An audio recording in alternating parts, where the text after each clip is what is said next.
Hello, and welcome to the quiet. You found yourself in the sort of space where curiosity is allowed to stretch its legs, where thoughts don't need to hurry, and where science can take its time, meandering like a river that isn't in a rush to reach the sea. If you're here to drift towards sleep, even better. If you're here just to wander in the half-light of your evening, that works too. Tonight, we are chasing a question. Not the kind with a neat little answer tucked in the back of a textbook, but the kind that keeps reappearing like a cat, that insists it's hungry, even though you just fed it. The question is simple to ask and complicated to sit with. What if Earth was designed? Now, before the word design fills your head with images of celestial furniture stores, planets shrink-wrapped in cardboard boxes, star systems sold in bulk with tiny hex wrenches, let me assure you, we're not picturing the universe as a flat-pack kit.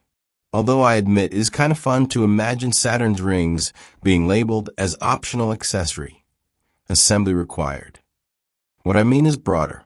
What if Earth wasn't just the outcome of blind physics, rolling dice with gravity and time, hoping something eventually crawled out of the soup? What if it was shaped, nudged, or arranged, whether by intelligence, by a strange cosmic algorithm, or by some process we can't yet name? You can picture that in whatever way comforts you. Maybe a creator with blueprints and patience. Maybe a simulation, like we're characters inside a vast and convincing video game that doesn't let you save your progress. Maybe something even stranger, a pattern that writes itself, a natural logic unfolding without anyone directing it. The point isn't to settle on an answer. It's to feel what happens when we hold the question, like lifting a seashell to your ear, not because you expect the ocean to fall out, but because the sound makes you wonder how the world holds so much mystery in something so small. Patterns have a way of catching our attention. Humans are built for them. We see faces in clouds, we line up dots in the night sky, and call them bears or hunters. We think our phone vibrates when it didn't. Our brains are practically addicted to noticing things that line up. And Earth offers patterns in abundance. Geological patterns, chemical ones, biological ones, layers upon layers, like a cake baked by an overachiever who just couldn't stop adding another tier. When astronomers search the galaxy for other planets, they find thousands, and most of them are, frankly, a mess. Some are so close to their stars that their surfaces glow like the burners on a stove left on too long. Others are so far out that they're more ice than rock, as if the universe misplaced its cooler. There are planets with no atmospheres, planets with atmospheres so thick they'd squash you flat, planets orbiting stars that flare violently like faulty light bulbs. And then Earth. Not the only planet in the cosmos, but far from average. Balanced, like someone adjusted the dials until the settings fell just right. Not too hot, not too cold. Not smothered in gas, not stripped bare. Just right, as if Goldilocks herself had been promoted to cosmic engineer. Patterns don't prove purpose. That's important. You can't point at Earth's balance and declare with certainty, clearly designed. But the very existence of such balance makes the question worth holding a little longer, like a coin you keep turning in your hand just to feel its weight. Let's move closer, down to the ingredients of life. Carbon, nitrogen, oxygen, hydrogen, the all-stars of the atomic pantry.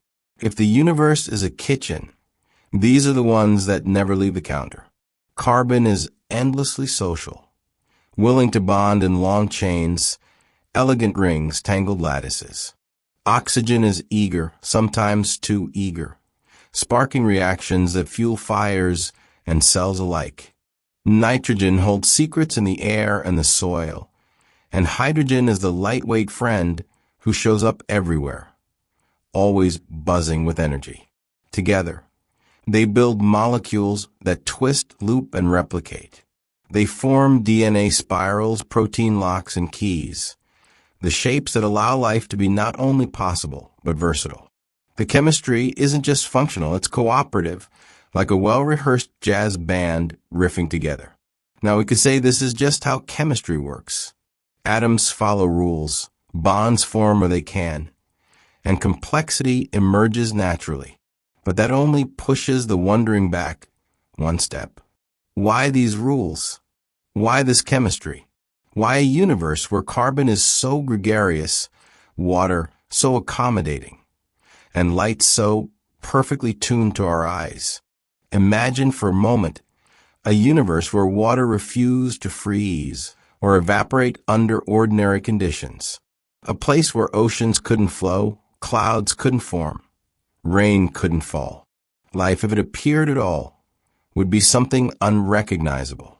Instead, we live in a world where water not only exists in solid, liquid, and gas, but does so in a narrow temperature band that just happens to align with the conditions on this planet.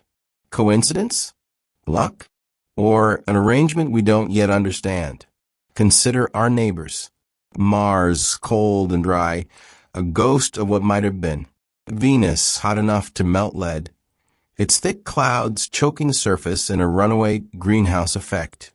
If Earth is a steaming cup of tea at the perfect sipping temperature, Venus is a kettle someone forgot on the stove for 1 billion years, still boiling furiously. The more we compare, the stranger it seems that Earth is balanced where it is, tilted just enough to give us seasons, spun just slowly enough to create day and night that suit life, shielded by a magnetic field that fends off cosmic tantrums from the sun. It doesn't feel accidental. Of course, that doesn't prove it isn't. But it leaves room for the kind of wondering that makes sleepier minds drift. Even the moon gets involved. Without it, our planet might wobble chaotically, seasons tilting in unpredictable swings. With it, we get stability, tides that stir the oceans, a day that lengthens slowly over eons. And for now, the rare spectacle of solar eclipses, where the moon, by sheer chance of distance and size, covers the sun just right. Not forever, but for a window of time that happens to be now. It's as though the cosmos set up a trick of perspective, knowing someone eventually would look up and gasp. And here you are, breathing in air that trees exhaled, lying on a planet that spins steadily beneath you, wrapped in patterns too intricate to dismiss, too quiet to shout their meaning. This is where we begin, in the hush of possibility, at the edge of design and chance, where patterns whisper but do not explain. We don't need answers tonight, only the comfort of asking. When you step back far enough, when you imagine Earth not as the background of your daily errands, but as one object among billions drifting through space, it becomes a little absurd just how cooperative this planet is. Cooperative in the sense that it keeps the lights on, keeps the water liquid, keeps the atmosphere breathable. Cooperative in the sense that the coffee stays in your mug because gravity doesn't suddenly take a vacation. We rarely think of it because it works so reliably. Imagine if gravity behaved like a lazy roommate, sometimes holding things down, sometimes letting them float off depending on its mood. Grocery shopping would be chaos. Bananas flying toward the ceiling. Milk cartons orbiting the refrigerator. But gravity is steadfast, never late, never skipping a shift. That predictability is part of what makes life possible, and part of why the question of design clings like mist on a window pane. Because even if you explain each individual thing, gravity works because mass curves space-time. Chemistry works because electrons follow rules. You still might find yourself lying awake asking, but why like this? Why these rules? Why this particular recipe? Let's stroll deeper into Earth's own systems, starting with something beneath your feet, the crust. Thin compared to the rest of the planet, almost like the fragile skin on warm milk. Just a few kilometers under the oceans, a bit thicker under the continents. And yet, this crust is where every tree, every river, every city, and every one of your socks exists. Without this thin layer, life would have nowhere to stand, no stage on which to unfold. But the crust isn't static. It moves. Plates drift like slow-motion rafts, colliding, pulling apart, grinding against each other. They lift mountains, carve valleys, recycle rock. It may sound destructive, but it's this movement that creates diversity. Ecosystems separate, evolve differently, collide again. Without plate tectonics, Earth might be a flat, uniform surface, less like a stage and more like a blank sheet of paper. And as every board student knows, a blank sheet of paper is not very inspiring unless someone starts to doodle. Some scientists even suggest that plate tectonics is rare, that most rocky planets don't bother with it. Mars, for example, seems to have retired early. Its crust frozen in place, no continents surfing across molten seas. Without that motion, Mars became geologically quiet, a world stuck in one note of its symphony. Earth, on the other hand, plays in movements, collisions, eruptions, subductions. Messy, yes, but also endlessly generative. Above the crust, the air, invisible unless you count sunsets, where it decides to paint itself in orange and purple just to show off. Our atmosphere is a cocktail mixed with just the right proportions. Nitrogen as the calm base, oxygen as the active spark, carbon dioxide and trace gases as subtle garnishes.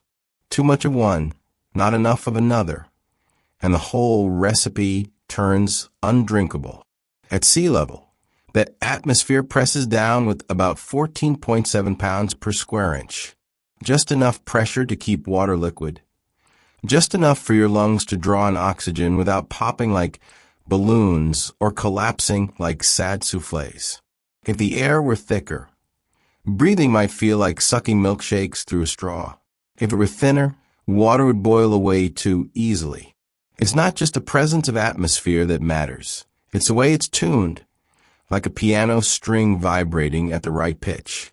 And then there's the quiet brilliance of oxygen. Highly reactive, prone to sparking combustion. It should be dangerous in excess. Yet here it balances perfectly, fueling metabolism, allowing complex life to burn energy efficiently, but not so abundant that everything bursts into flame at the faintest spark. Imagine trying to light a candle if the air were just a little more oxygen-rich. A birthday cake could become a small explosive device, not the kind of party anyone would want. Let's not forget the oceans. They cover over 70% of Earth's surface, as if the planet tried very hard to cosplay as a water balloon. Oceans are not just pretty to look at on postcards. They are engines, regulators, storage systems. They absorb heat, distribute it through currents, shape climates, cradle ecosystems. Tides, pulled by the moon, rhythmically knead the shorelines, like the universe giving the earth a gentle massage. Those tides do more than move sand. They influence migration, feeding patterns, even the shape of coastlines. They might also have played a role in life's origin, creating cycles of wet and dry that helped chemicals organize into something that eventually twitched, swam, crawled, and after a long while, sat at desks to file taxes. It's a strange thought that without tides, without that lunar tug-of-war, the planet might never have written the story that ends with you sitting here now, listening to this narration. And then there is the remarkable trick of water itself. Unlike most substances, which settle firmly into one state under ordinary conditions, water can be solid, liquid, and gas, all within the range of temperatures found naturally on Earth. Ice, liquid, vapor, all performing on the same stage. This ability to switch costumes so easily is what drives climate, weather, and life itself. When water evaporates, it absorbs heat, cooling surfaces. When it condenses, it releases heat, fueling storms. When it freezes, it floats, unlike most solids, which sink into their liquids. If ice sank, oceans might freeze from the bottom up, locking life beneath in permanent tombs. Instead, ice floats, forming a protective lid that insulates the water below. Entire ecosystems survive beneath that lid because water, unlike most of its peers in the periodic table, decided to bend the rules.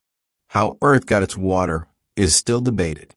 Some suggest it was locked in minerals during the planet's formation, released over time through volcanic breath.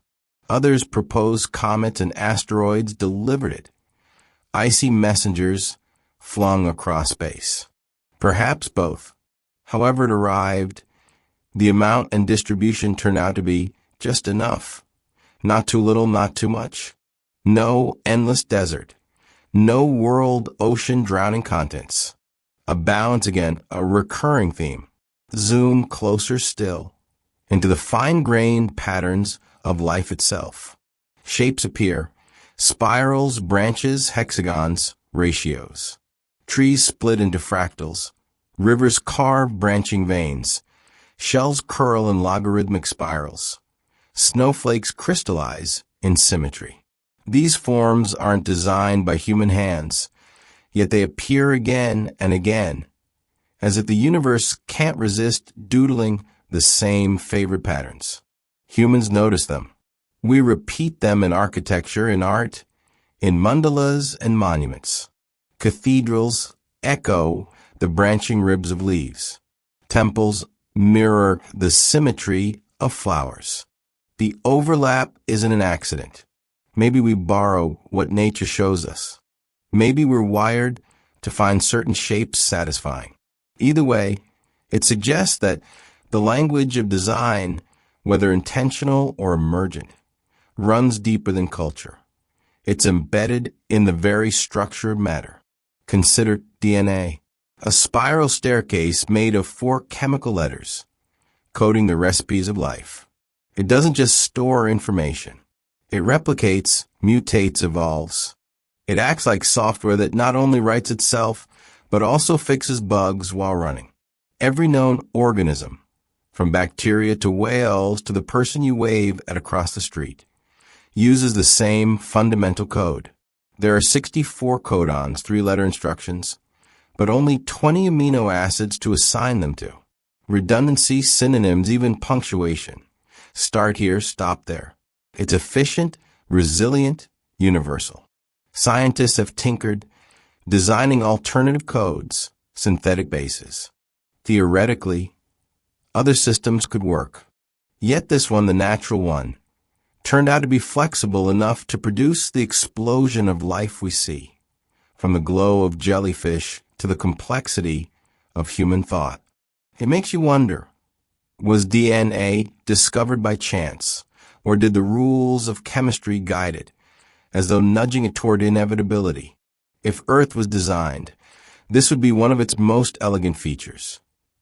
The universal script that not only sustains but diversifies, endlessly remixing life's possibilities. And so as you lie here now, breathing in air mixed by trees and oceans, you are cradled inside a system of systems. Gravity, chemistry, geology, biology, all stacked like gears in a clock, turning not in isolation but together. If Earth is a machine, it's one built without blueprints we can see, but with a coherence that invites the thought of design. Not proof, not conclusion, but invitation. And sometimes when patterns align too neatly, when coincidences pile up into something that feels like choreography, it's hard not to imagine a hand on the dial, or a rule deeper than we know, setting the tempo of the song that keeps us alive. It's tempting, sometimes, to think of Earth as a finished product, a planet, polished, complete, humming along like a well-oiled machine.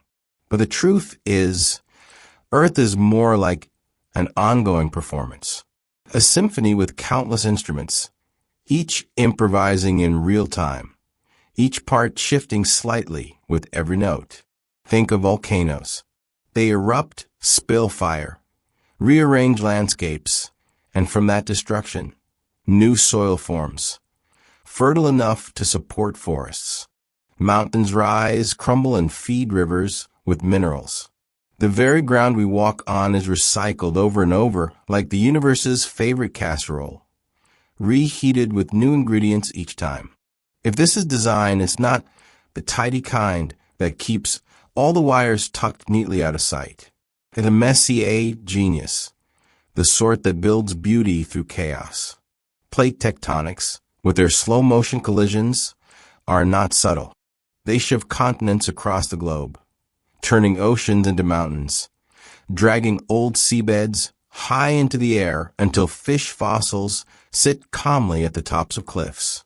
If you asked a human engineer to build such a system, they might look at you and say, you wanted to tear down the living room every few million years and rebuild it somewhere else?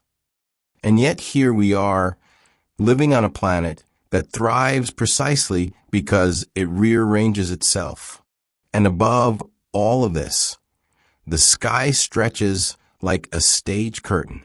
The atmosphere doesn't just sit there as a background. It acts. It shields, filters, balances, circulates.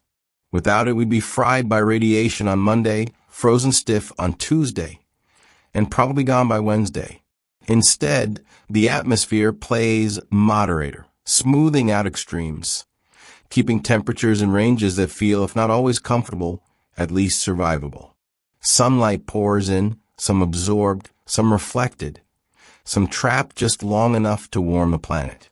Not too much, not too little. The same delicate balance we keep finding again and again. And just when the system seems almost too perfect, it adds a touch of artistry. Sunsets painted in colors no artist palette can quite match. It's as though the atmosphere said, fine, I'll keep you alive, but I'm also going to show off a bit. Wind stirs, carrying seeds, shifting clouds, shaping dunes. Even the air itself is alive with movement, endlessly circulating. And within that air, every breath you take is part of a story billions of years in the making. The oxygen in your lungs might have been exhaled by a tree in the Amazon or a blade of seagrass in the ocean, or, if you want to feel dramatic, by a dinosaur long ago. The molecules persist reshuffled, but always flowing, reminding us that life on Earth is not individual, but connected in invisible threads of air and water. Gravity, patient as ever, joins the performance. Most of the time, it's quiet, almost boring. Nobody thanks gravity when their glass of water stays politely in the cup. But the moment it fails, when something slips off the counter, when a comet streaks toward a planet, you notice. Gravity pulls glaciers down slopes, guides rivers toward oceans, presses mountains into their foundations. Without gravity's steady hand, the whole planet would be chaos, a spinning collection of loose parts flung into space. And Earth doesn't just sit under the sun's gravity. It dances between the poles of sun and moon. That dance keeps the planet tilted, but not too much, wobbly but not chaotic. The tilt is what gives us seasons, variation, rhythm. Without it, half the planet might roast while the other half froze. Instead, we get winter snow and summer heat, autumn leaves and spring blossoms, a rotating menu of experiences delivered on schedule. It feels like someone tuned the knobs carefully, as though the settings were dialed in just right to allow not just existence, but variety. A planet that doesn't simply survive, but changes with a steady beat, like the ticking of a cosmic clock. Now, consider the moon, a companion so familiar that we often forget how strange it really is. Compared to most planetary satellites, our moon is enormous, so large relative to Earth that some astronomers call us a double planet. And its presence is no mere decoration. The moon steadies Earth's wobble, preventing wild swings and tilt. It slows the planet's rotation, lengthening our days from the frantic 6 hours of the distant past to the leisurely 24 we enjoy now. And it stirs the oceans with its tides, creating cycles that influence life from its very beginnings. Even eclipses, those rare alignments where the moon covers the sun just so, are part of this peculiar arrangement. The moon is 400 times smaller than the sun, but also 400 times closer, making them appear the same size in the sky. This won't last forever. The moon is slowly drifting away, and in the far future, it will look too small to cover the sun, which means you live in a narrow window of cosmic time where total solar eclipses are possible. Not proof of design, perhaps, but a coincidence so theatrical it feels as if the universe enjoys a good magic trick now and then. Water joins the ensemble, showing off its eccentric personality. Most substances shrink when they freeze, but water expands. It floats as ice, forming a protective lid that keeps life alive beneath. It absorbs heat when it evaporates, releasing it when it condenses, smoothing out the climate like a thermostat with a poetic streak. It falls from the sky, rises as vapor, runs in rivers, collects in oceans, cycles endlessly. You don't notice it when you sip a glass, but you are participating in a dance that has been ongoing for billions of years. That same sip might contain molecules that once fell as rain on an ancient forest, froze in a glacier, flowed through a dinosaur's bloodstream, evaporated into clouds, and wandered back down to you. Water doesn't care about the passage of time. It just keeps moving, cycling, stitching the story together. And Earth, unlike many of its neighbors, held onto its water, not boiled away like on Mercury, not smothered in runaway heat like on Venus, not locked in permafrost like on Mars. Here, water found the Goldilocks balance again, stable enough to fill oceans, playful enough to shape weather, forgiving enough to support life. Life, of course, has its own flair for design, not in the sense of perfection. Plenty of creatures seem built with leftover parts, odd choices, and questionable features, but in the sense of astonishing coordination. Take enzymes, the proteins that speed up chemical reactions. Without them, most of the chemistry that sustains you would happen too slowly. With them, it happens millions of times faster, as though life handed the molecules little red capes and said, "Go on, you're superheroes now." Each enzyme is precise, fitting its target like a key and a lock. Too specific to be coincidence, too consistent to ignore. Zoom further into DNA, and the story gets stranger still. It's not just a code, it's a universal one. Every known organism uses the same alphabet, the same grammar, the same punctuation. It's as if every book in the library of life, from the tiniest bacterium to the blue whale, was written with the same typewriter. Other systems might have been possible, but this one prevailed. Efficient, resilient, expandable. And still it leaves us wondering, was this inevitability or arrangement? These patterns stretch everywhere.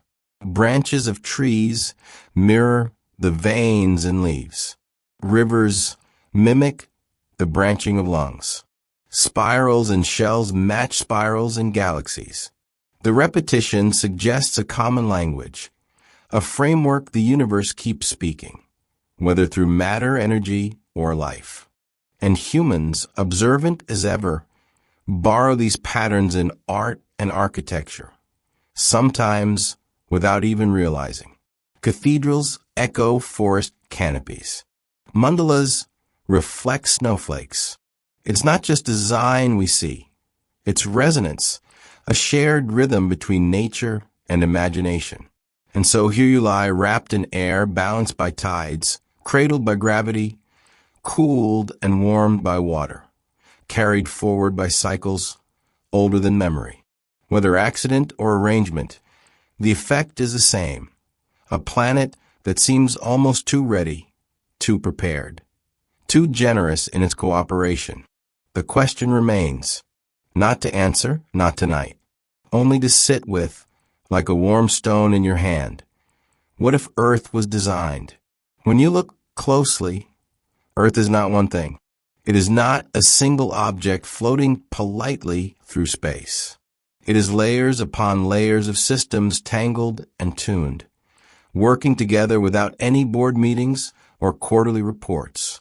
If it were a company, it would be the only one in history where everyone shows up on time, works without complaint, and somehow knows exactly what their job is without being told. Consider the magnetic field. It's invisible unless you count the auroras that shimmer at the poles, those green and purple curtains that look like the sky decided to host a dance party. But behind the beauty, the field serves a very practical role. It shields us from radiation. Charged particles from the sun slam into it, guided harmlessly away. Without that shield, Earth's atmosphere might have been stripped away long ago, leaving us bare and exposed like Mars, whispering, "Sorry, no breathable air today." And how does this field exist? Because Earth's core is a restless creature. Molten iron churning, rotating, generating electricity, which in turn generates magnetism. The planet basically runs a dynamo in its belly. It's not tidy. There are flips, wobbles, reversals, but the field keeps humming. An invisible umbrella we forget we carry every day. If that's not elegant, it's at least considerate. The crust above it plays its part too, thin as it is. Volcanoes erupt, yes, and earthquakes grumble. But those disruptions are part of the cycle that keeps nutrients moving. Minerals rise, soils renew, ecosystems flourish in the aftermath. Without that recycling, life might have stalled long ago, running on fresh supplies. At a messy generosity, like a chef who insists on making a giant mess of the kitchen, but somehow always produces a magnificent meal at the end. Even the continents themselves have been wanderers. They've collided, broken apart, drifted across oceans. Once they were all joined together in Pangea, a single landmass. Then they scattered like puzzle pieces tossed across the floor. That scattering isolated species, carved out niches, spurred diversity. It's why kangaroos ended up in Australia, penguins in Antarctica, and llamas perched smugly in the Andes. If Earth had stayed still, maybe life would have been simpler, but not nearly so interesting. Up above, the cycles continue. The oceans inhale carbon dioxide, exhale it later. Forests breathe with the seasons, greening and fading. Animals migrate. Storms build and dissipate. Rivers flood and retreat. It's all motion, balanced through change, like a tightrope walker shifting with every step. Stability, yes, but stability that comes from flexibility, not from rigidity. And that's an odd sort of design if it is design. Not the kind that locks everything in place, but the kind that allows for variation within limits. Earth doesn't demand perfection. It allows for floods and droughts, extinctions and evolutions. It doesn't hold still. It keeps adjusting, like a jazz musician riffing on the same melody for billions of years. Take time itself. Days lengthen ever so slowly because of the moon's pull. Once upon a time, a day was just 6 hours long. Imagine living with that schedule. For sunrises before lunch, sunsets before you even remembered your chores. Over billions of years, Earth stretched that frantic spin into the 24 hours we know, a rhythm steady enough for life to adapt around. Plants learned when to open, when to close. Animals learned when to hunt, when to hide. Humans eventually invented alarm clocks, which some argue was a mistake. Even eclipses, those cosmic spectacles where sun and moon align, are temporary. The moon is drifting away at the pace of fingernail growth. In a few 100 million years, it will look smaller in the sky, and total eclipses will be gone. Right now, in this narrow window of cosmic time, you are alive to see them. Not proof, perhaps, but curious timing. Like showing up at the theater just when the curtains part. Let's talk about chance. The skeptics will say, of course it looks designed. We wouldn't be here if it weren't. We're only asking the question because Earth happened to work. And that's true in one sense. But there's still something unnerving about how many things had to line up, and how often those lineups seem to favor complexity. Think of DNA again. That double helix quietly copying itself in every living cell. Out of all the possible chemistries, we ended up with one that not only stores information, but mutates, adapts, diversifies. A code that comes with built-in redundancy, like it was designed for resilience. A script that writes itself, edits itself, and occasionally improvises a new chapter. It feels less like luck and more like inevitability. Unless, of course, inevitability itself is a kind of design. Even accidents seem suspiciously cooperative. Earth has had its share of catastrophes, asteroid impacts, volcanic winters, mass extinctions. Each one a brutal reset, and yet life returned, often stranger and more diverse than before. Dinosaurs were wiped out, and mammals took the stage. Catastrophe didn't erase the story. It turned the page.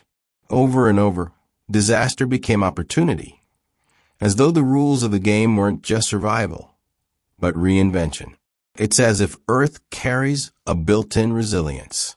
Not immunity. Species vanish, ecosystems collapse, but enough persistence that life as a whole keeps crawling back, as though the planet's instructions include a line at the bottom that reads, keep going, no matter what. Patterns show up not only in survival, but in beauty. Branches of lightning echo branches of trees. Rivers carve valleys that look like veins, or veins that look like rivers. Spirals repeat in shells, galaxies, hurricanes. Even your fingerprint carries swirls reminiscent of storms seen from space. Coincidence?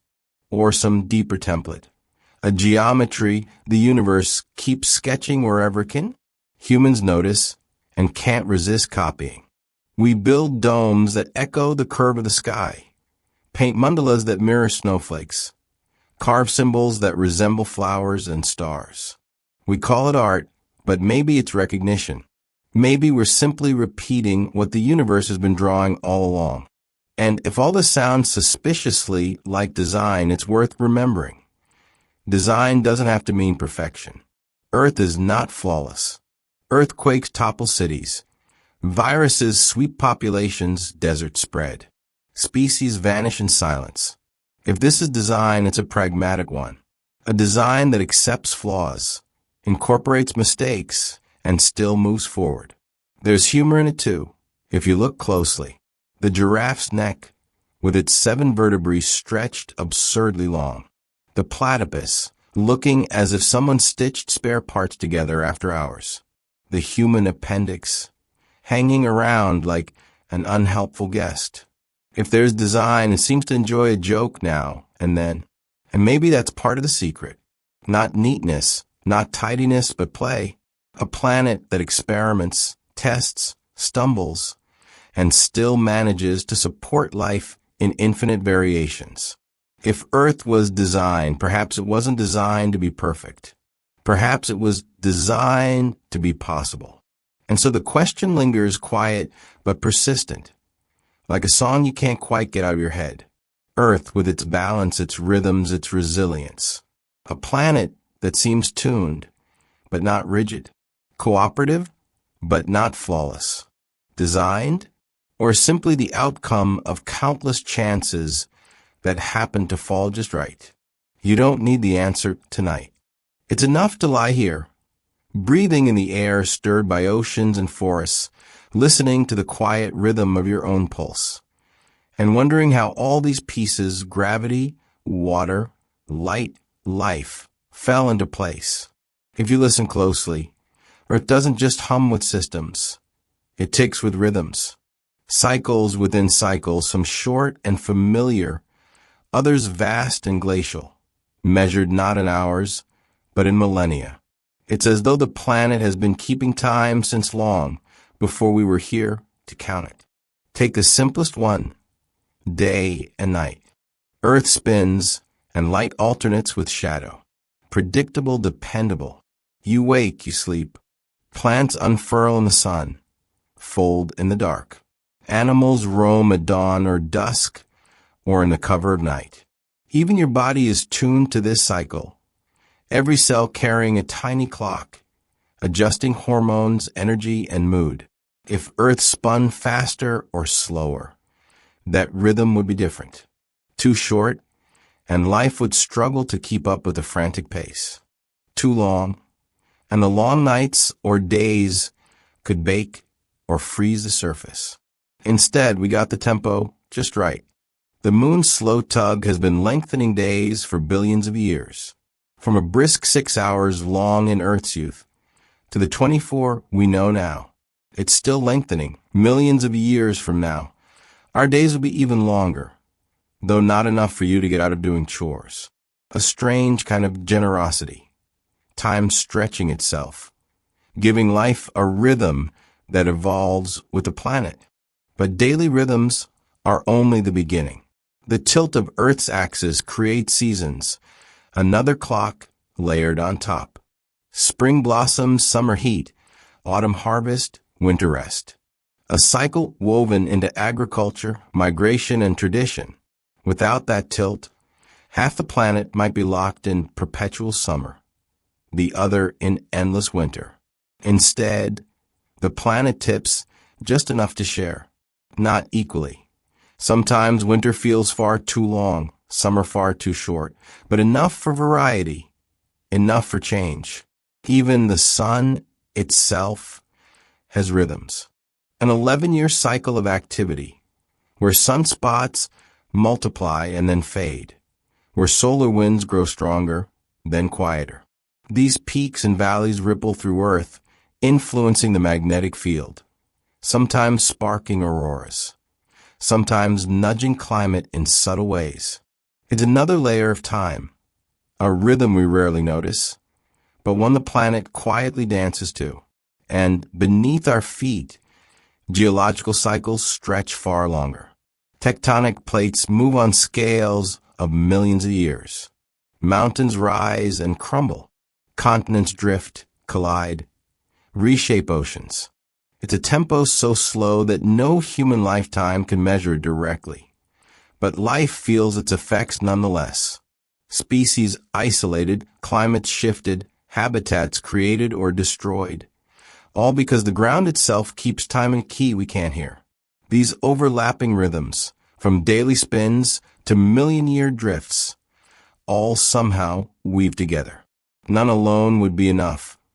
But together they create a stability that isn't static. A stability that comes from motion, from cycles nested within cycles. Like a watch with gears of every size, each turning at its own pace, but all meshing into one coherent movement. If Earth was designed, this would be one of its most elegant features. Not perfection frozen in place, but balance through constant change. A planet that is never the same, yet always familiar. A design that feels less like an architectural blueprint and more like a symphony score, repeating themes, adding variations, improvising but never losing the melody. And then, of course, there's water. Again, because water is the ultimate multitasker.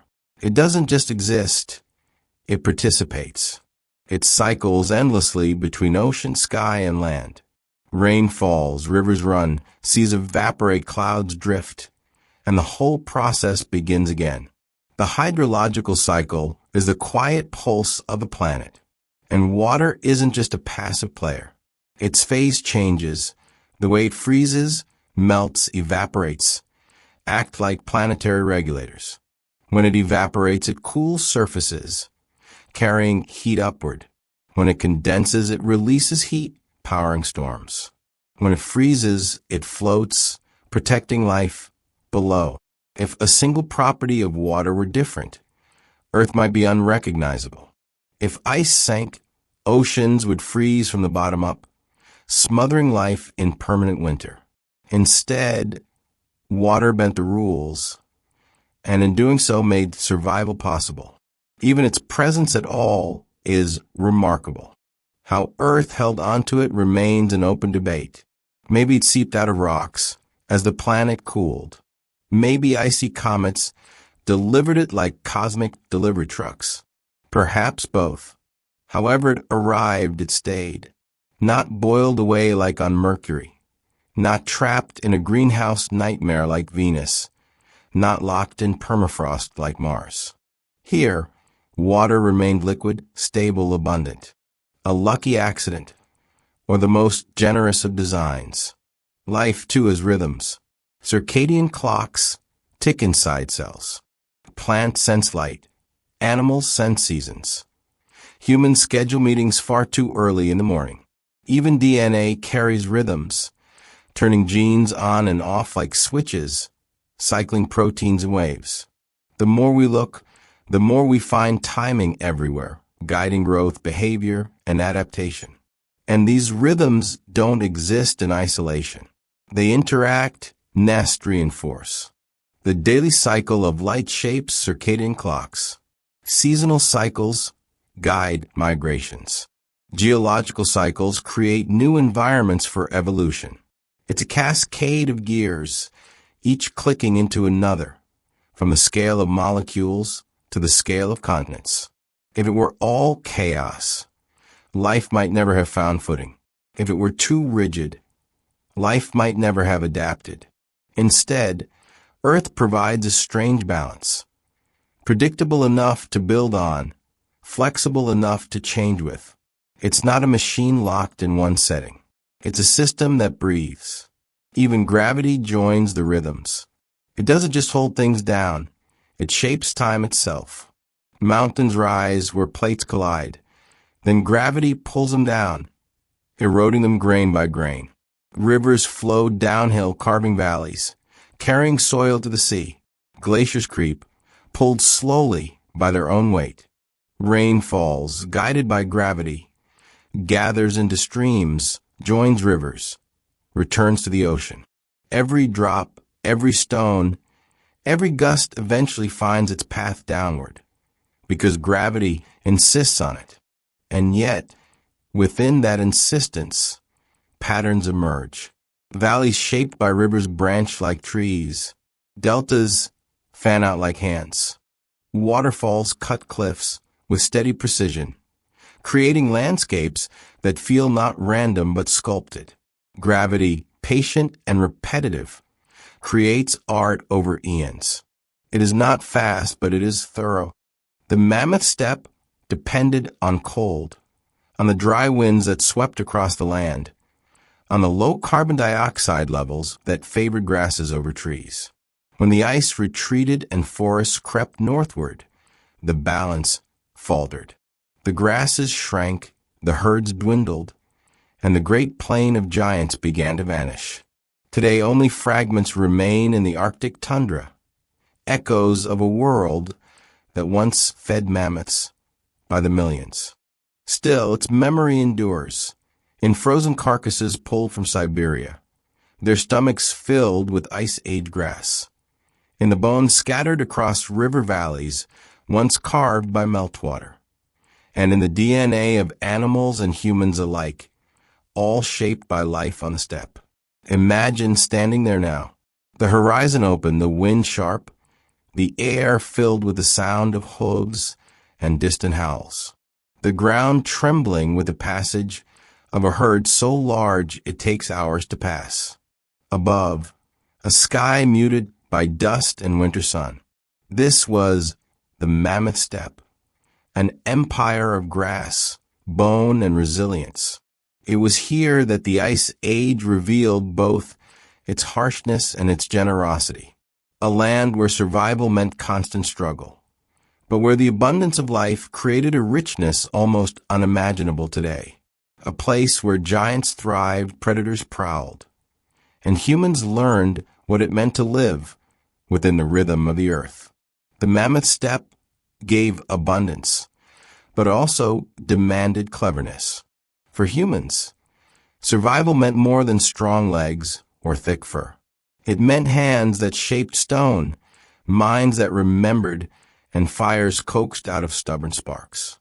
Against the giants of the Ice Age, humans looked small, but they carried with them something that no predator had, a talent for invention.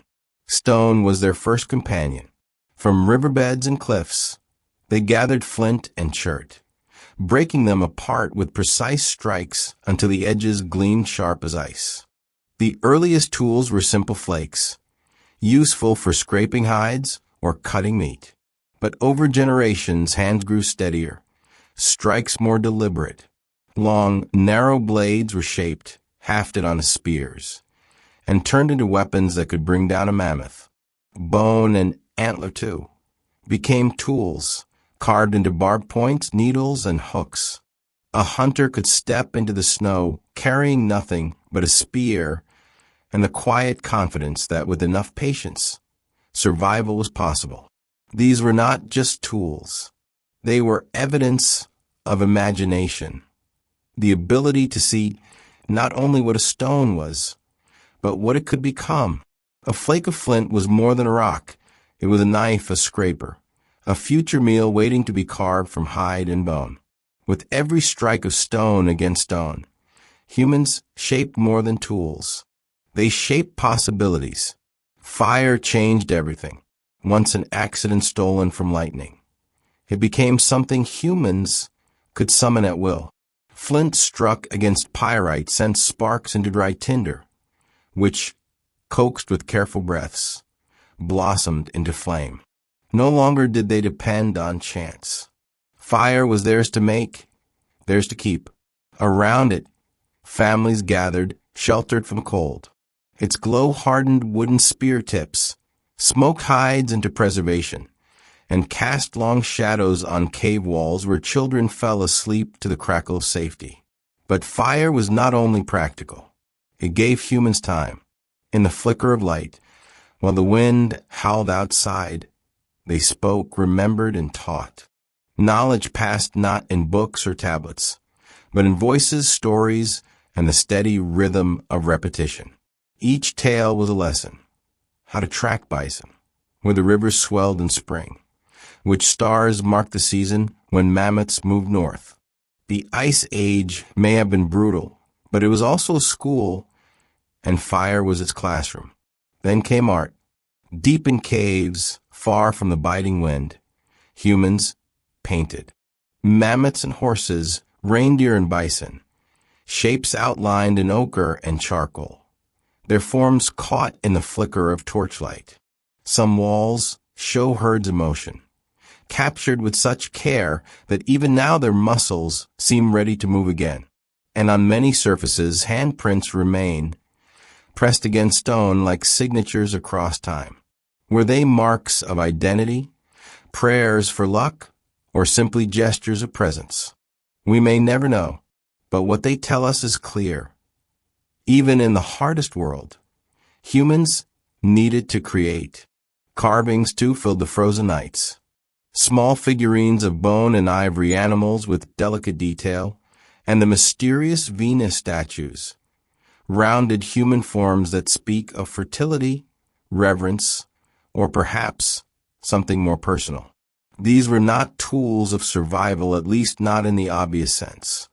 They were signs of thought reaching beyond the immediate, of minds exploring meaning in a world where every breath was a triumph. Clothing became art as well as necessity. Furs stitched with bone needles turned into layered coats, boots lined with grasses for insulation, hoods pulled tight against the wind. Each garment was crafted with care, refined over generations of trial and error until humans could walk into storms and still return alive. Somewhere, perhaps, an Ice Age parent scolded their child for leaving without their boots. Proof that even in prehistory, practical advice was timeless. Shelters took many forms.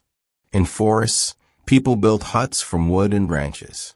On open plains where trees were scarce, they raised frames from mammoth bones, covering them with hides until the cold stayed out and the warmth stayed in.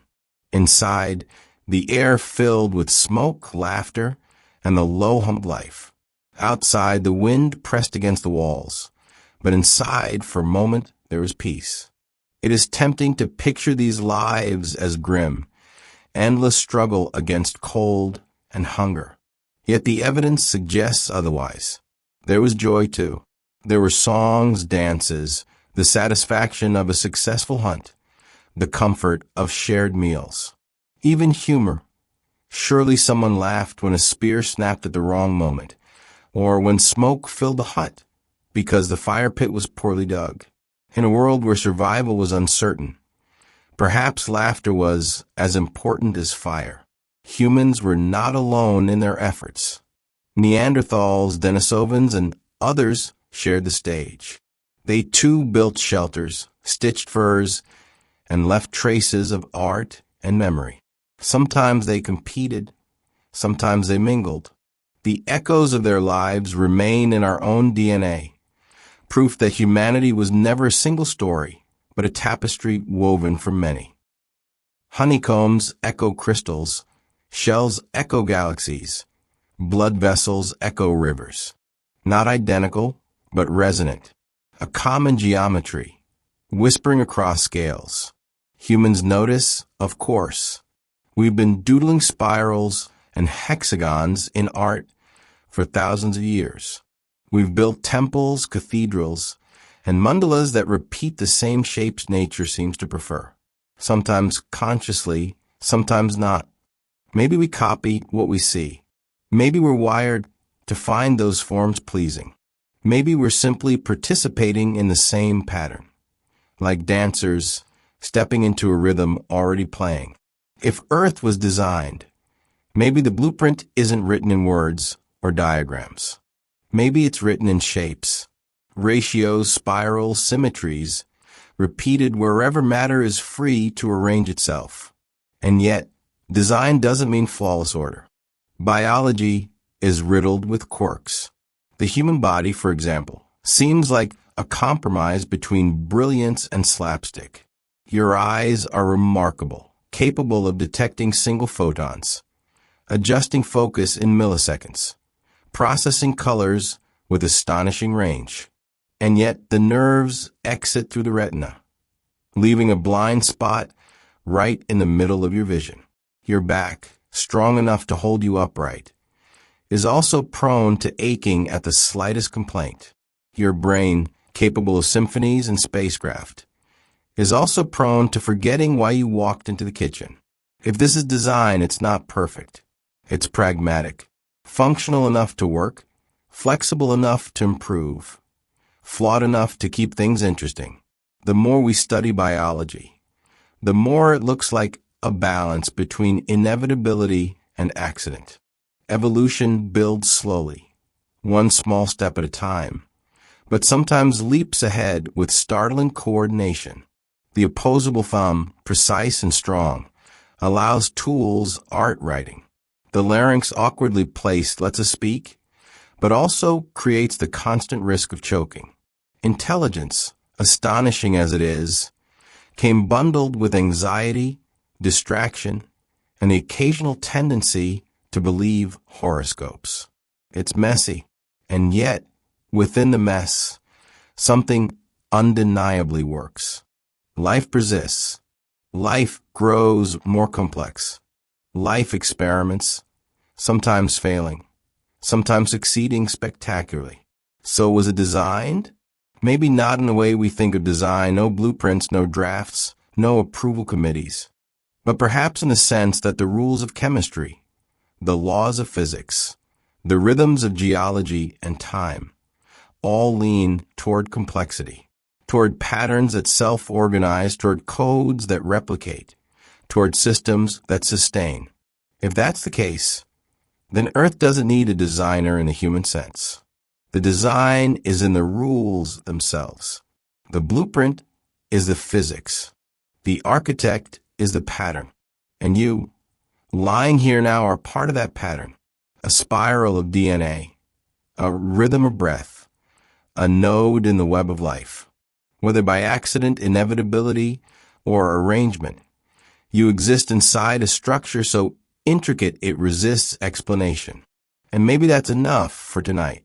To lie quietly, feel your pulse and rhythm with the planet, and wonder, what if this was meant to be?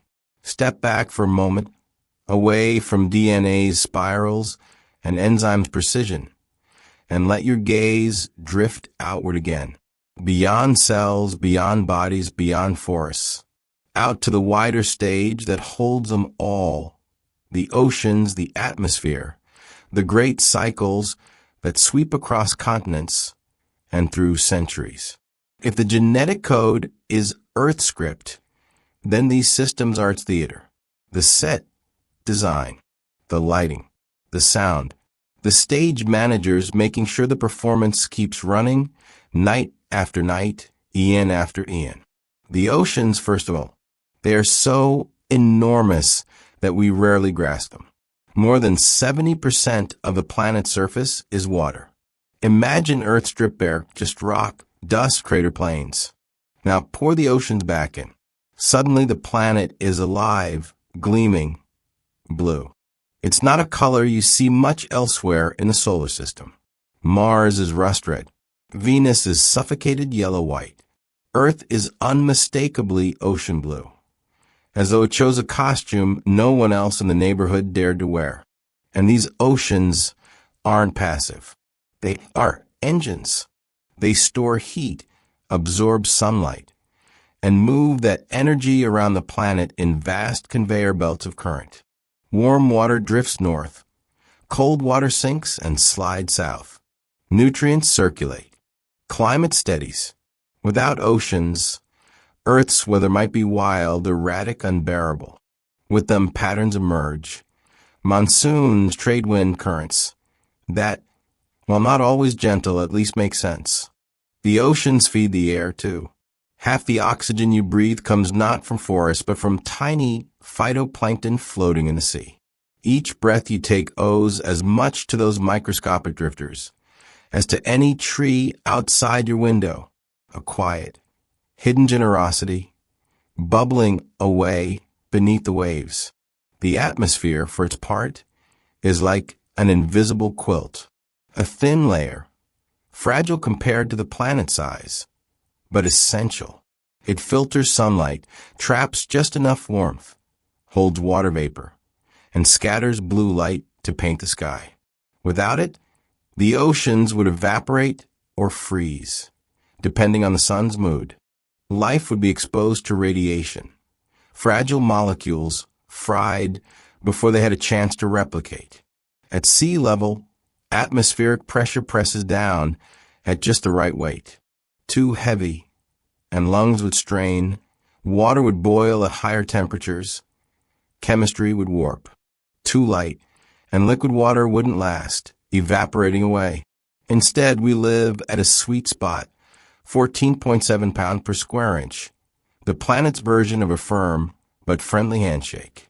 Enough to keep you steady, not enough to crush you flat. And yet, despite its importance, the atmosphere is modest. You rarely notice it unless it misbehaves, storms, droughts, or that awkward moment when pollen counts make you sneeze like a broken trumpet. Most of the time, it just does its job silently, like a stagehand working the ropes above the stage, unseen but indispensable. Together, oceans and atmosphere create a feedback system that regulates climate. When one shifts, the other adjusts. Water evaporates, forms clouds, rains, flows back. Winds move heat, currents carry it further. Storms gather, release, dissipate. It's not a fixed balance, it's dynamic, always in motion. Like a tightrope walker, never quite still, but always steady. And life doesn't just live inside the system. It participates. Forests exhale oxygen, inhale carbon dioxide. Coral reefs build calcium skeletons that influence chemistry. Even microbes alter the balance, tiny architects tweaking the air and water. Earth is not a stage separate from its actors. The actors rewrite the script as the play unfolds. If this is design, it is not the kind where the parts are isolated. It is design by entanglement, by feedback, by loops within loops. Consider rain. At first glance, it's just weather. Clouds gather, droplets fall, you get wet, and someone inevitably forgets their umbrella. But look closer. Rain carves landscapes, fills rivers, replenishes aquifers. It shapes soil, feeds crops, carries nutrients from mountains to valleys. In deserts, its rare arrival sparks blooms of wildflowers, life exploding for brief weeks before vanishing again. Or think of storms. They seem destructive, and often are, but they also mix air, distribute heat, carry water vast distances. Hurricanes churn nutrients in the ocean, feeding phytoplankton blooms that, in turn, feed fish. Even chaos has its role. If Earth were designed, storms might be one of its more mischievous features. Dangerous? Yes, but also productive. Like a cosmic chef who stirs the pot a little too vigorously, but somehow makes the soup taste better. And then beyond the immediate cycles, there are the slower ones. Glaciers advance and retreat, grinding rock into soil. Ice ages come and go, reshaping coastlines, forcing life to adapt, migrate, innovate. These cycles stretch so far beyond human lifetimes that we barely notice them. Yet they are part of the planet's long story. Even the orbit itself wobbles and shifts, altering how sunlight reaches different latitudes. These variations, Milankovitch cycles, if you like the technical term, help drive the rhythm of ice ages. Earth's very path through space is not a perfect circle, but an ellipse that changes shape and tilt over time. The planet doesn't just spin, it dances, sways, leans, straightens, always in motion. Design, if it exists, seems to favor motion over stillness. Nothing holds perfectly still. Everything oscillates, cycles, breathes. What makes it even stranger is how life fits into this motion. Evolution doesn't ignore the cycles. It syncs with them. Plants bloom when days lengthen, sleep when nights grow long. Animals migrate with seasons, breed with rains, hibernate with cold. Humans track solstices, build calendars, celebrate harvests. Entire cultures rise and fall around the timing of Earth's rhythms. And these rhythms, though sometimes harsh, seem tuned for possibility. Not so extreme that life collapses, not so gentle that nothing changes. Just enough variation to push adaptation, to encourage resilience, to spark novelty. Life isn't given comfort, it's given challenge. And from challenge, complexity. If that's design, it's not the design of a clockmaker, but of a gardener. A system not built to be static, but to grow, to change, to surprise. Think about water again, because water insists on being the star of this show. Its ability to shift between solid, liquid, and gas at Earth's natural temperatures is more than convenient. It's uncanny. Most substances are stubborn, sticking to one state unless bullied by extremes. Water is flexible, graceful, moving between forms with ease. And this flexibility keeps the climate stable. Evaporation cools, condensation warms. Ice reflects sunlight, while liquid water absorbs it. A built-in thermostat, operating quietly, everywhere, all the time. Without it, Earth's climate might swing wildly. With it, life thrives in a narrow, steady band. It's not glamorous. Nobody thanks water for existing in 3 forms at once. But without that quirk, you wouldn't be here to complain about rain on your picnic. And if you zoom out again away from oceans and atmosphere, you see Earth not as isolated, but as relational. The sun's gravity keeps it in orbit. The moon steadies its tilt. Jupiter's mass deflects comets that might otherwise collide. Earth is cradled in a system where even distant giants play a protective role. Not invulnerable. Asteroids still strike, comets still pass, but cushioned enough that life had a chance to persist. As though the solar system itself collaborated to keep this fragile blue world intact. So perhaps the question isn't whether Earth was designed perfectly, but whether it was designed generously, with just enough balance to allow chaos, just enough stability to allow change, just enough cooperation to allow life. And as you listen now, breathing steadily, you are enfolded in that generosity. Air, water, gravity, light, each playing its part in the great ensemble, each holding you in place quietly while you wonder, was this on purpose? Or is purpose the name we give when chance feels too well arranged? Balance. That's the word that keeps appearing, as though the planet is forever walking a tightrope strung across the void. Not balanced like a statue, rigid and unmoving. Balanced like a dancer, shifting, swaying, correcting, never still, yet always upright. Consider temperature. Earth lives in a narrow range where water can flow, ice can float, clouds can form. Stray too far in either direction, and the whole story changes. A little closer to the sun, and oceans might have boiled away, leaving the surface dry and cracked like an old clay pot. A little farther, and seas might have frozen solid, locking a planet in a permanent ice age. Instead, we orbit in a window so slim it feels like threading a cosmic needle. The air helps, of course. Without an atmosphere, Earth would swing between blazing heat in daylight and lethal cold at night, like the moon does. Instead, gases trap just enough warmth, spreading it evenly. Carbon dioxide, water vapor, methane. They're often vilified, but without them, Earth would be a snowball. With too many of them, we'd tip toward Venus, a runaway greenhouse where even lead melts. Somehow, for most of its history, Earth has held the balance. Not perfectly.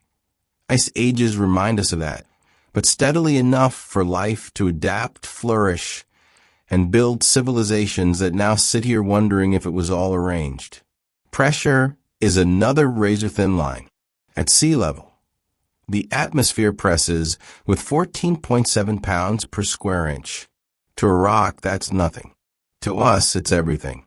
That pressure keeps water liquid, allows lungs to breathe, keeps tissue stable. Too high, and you'd feel crushed.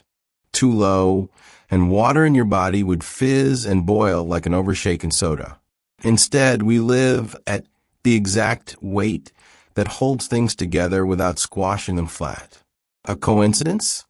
Or a setting adjusted with a careful hand?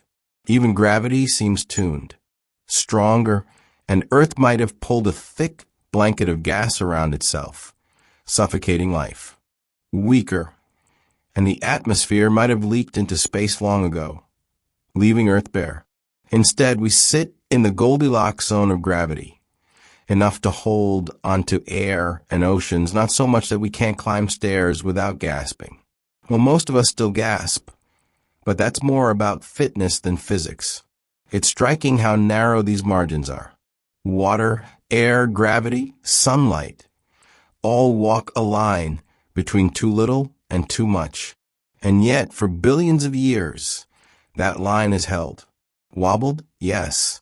Tilted? Certainly. But never collapsed. If Earth were a recipe, it would be the sort where you measure spices down to the pinch. Too much salt ruined. Too little bland.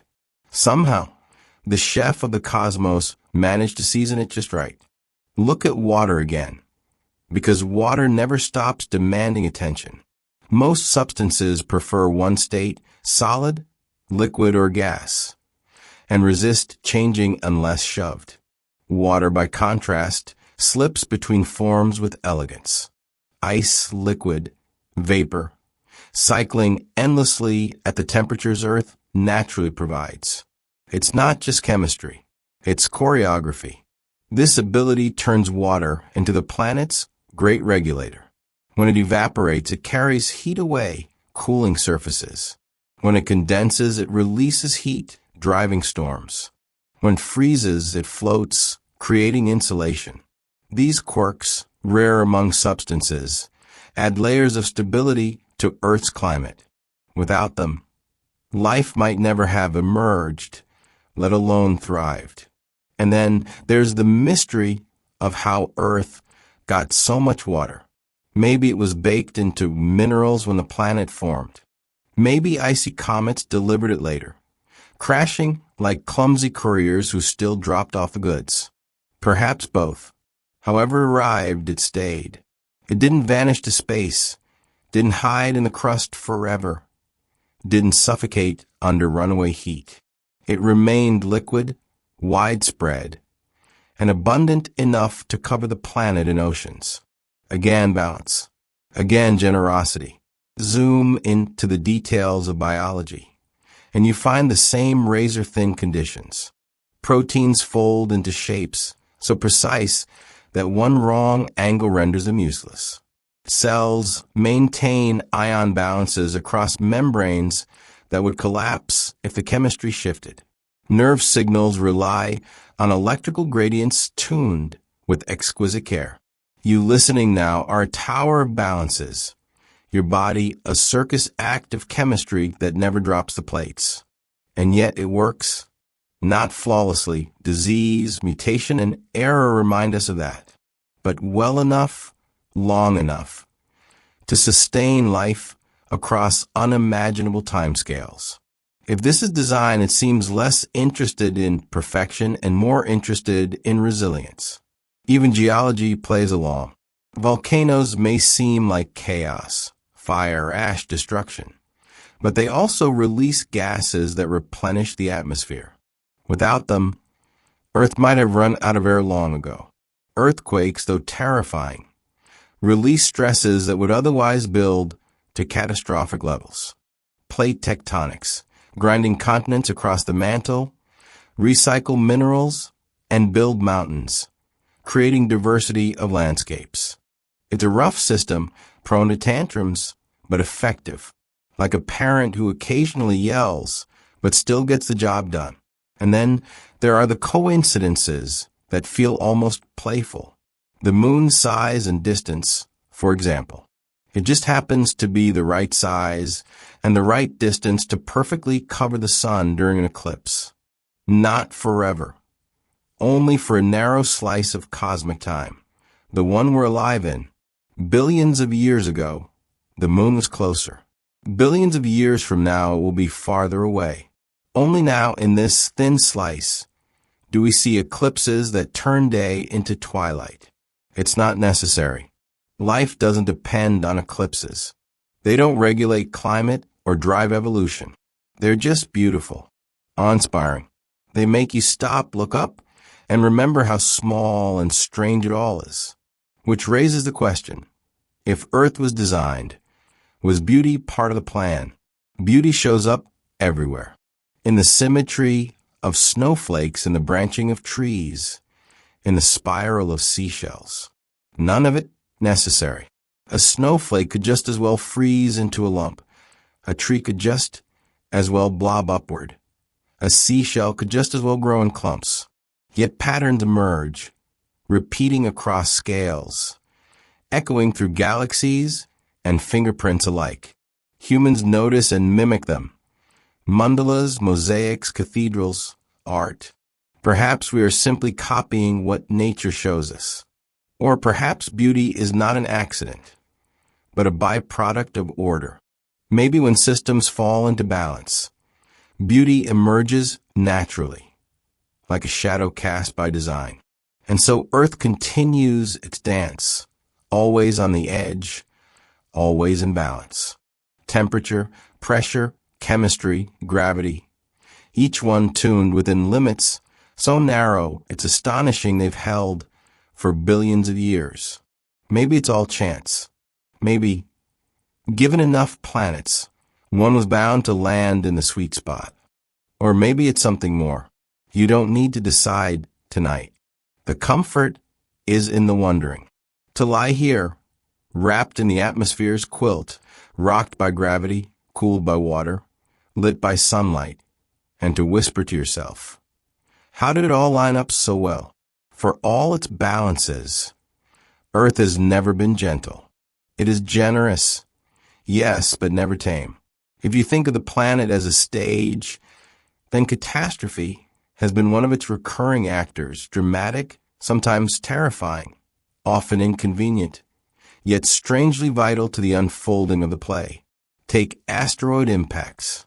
A rock hurtling through space slams into Earth, releasing more energy than all the bombs ever built by human hands. Oceans boil, skies darken, forests burn. Life suffers, species vanish, ecosystems collapse.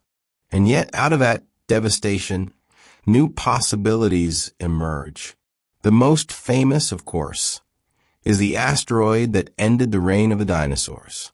A tragedy for them, but an opportunity for small mammals hiding in the shadows. Without that collision, you might not be here. Which makes you wonder, is this luck or choreography? Volcanoes, too, have their role. They can darken skies, cool climates, wipe out regions. But they also renew. Ash breaks down into fertile soil. Gases replenish the atmosphere. Islands form, brand new land rising from the sea. As if the planet occasionally says, here, try living here for a while. Life obliges, colonizing lava fields, jungles blooming where fire once raged. It's destruction and creation, two sides of the same molten coin. And then there are ice ages, vast glaciers creeping across continents, grinding rock into soil, carving valleys, sculpting the face of the land. Brutal cold driving life south, forcing adaptation. Many species vanished, but others survived, tougher, stranger, more resilient. Without the cycles of freezing and thawing, Earth's landscapes would look very different. So would its life. Catastrophe, again as sculptor. Mass extinctions punctuate the record like drumbeats. 5 great ones so far, each a reset button. Each wiping out most of the species alive at the time, each followed by explosions of new life. It's as though the planet occasionally clears the board, not out of malice, but as part of the rhythm. A harsh rhythm, yes, but one that makes room for novelty. It's unsettling, isn't it? If Earth was designed, it was not designed for comfort. It was designed for change. The rules seem less about preserving individuals, more about preserving possibility. Not the survival of everything, but the survival of enough. Enough to start again. Enough to try something new.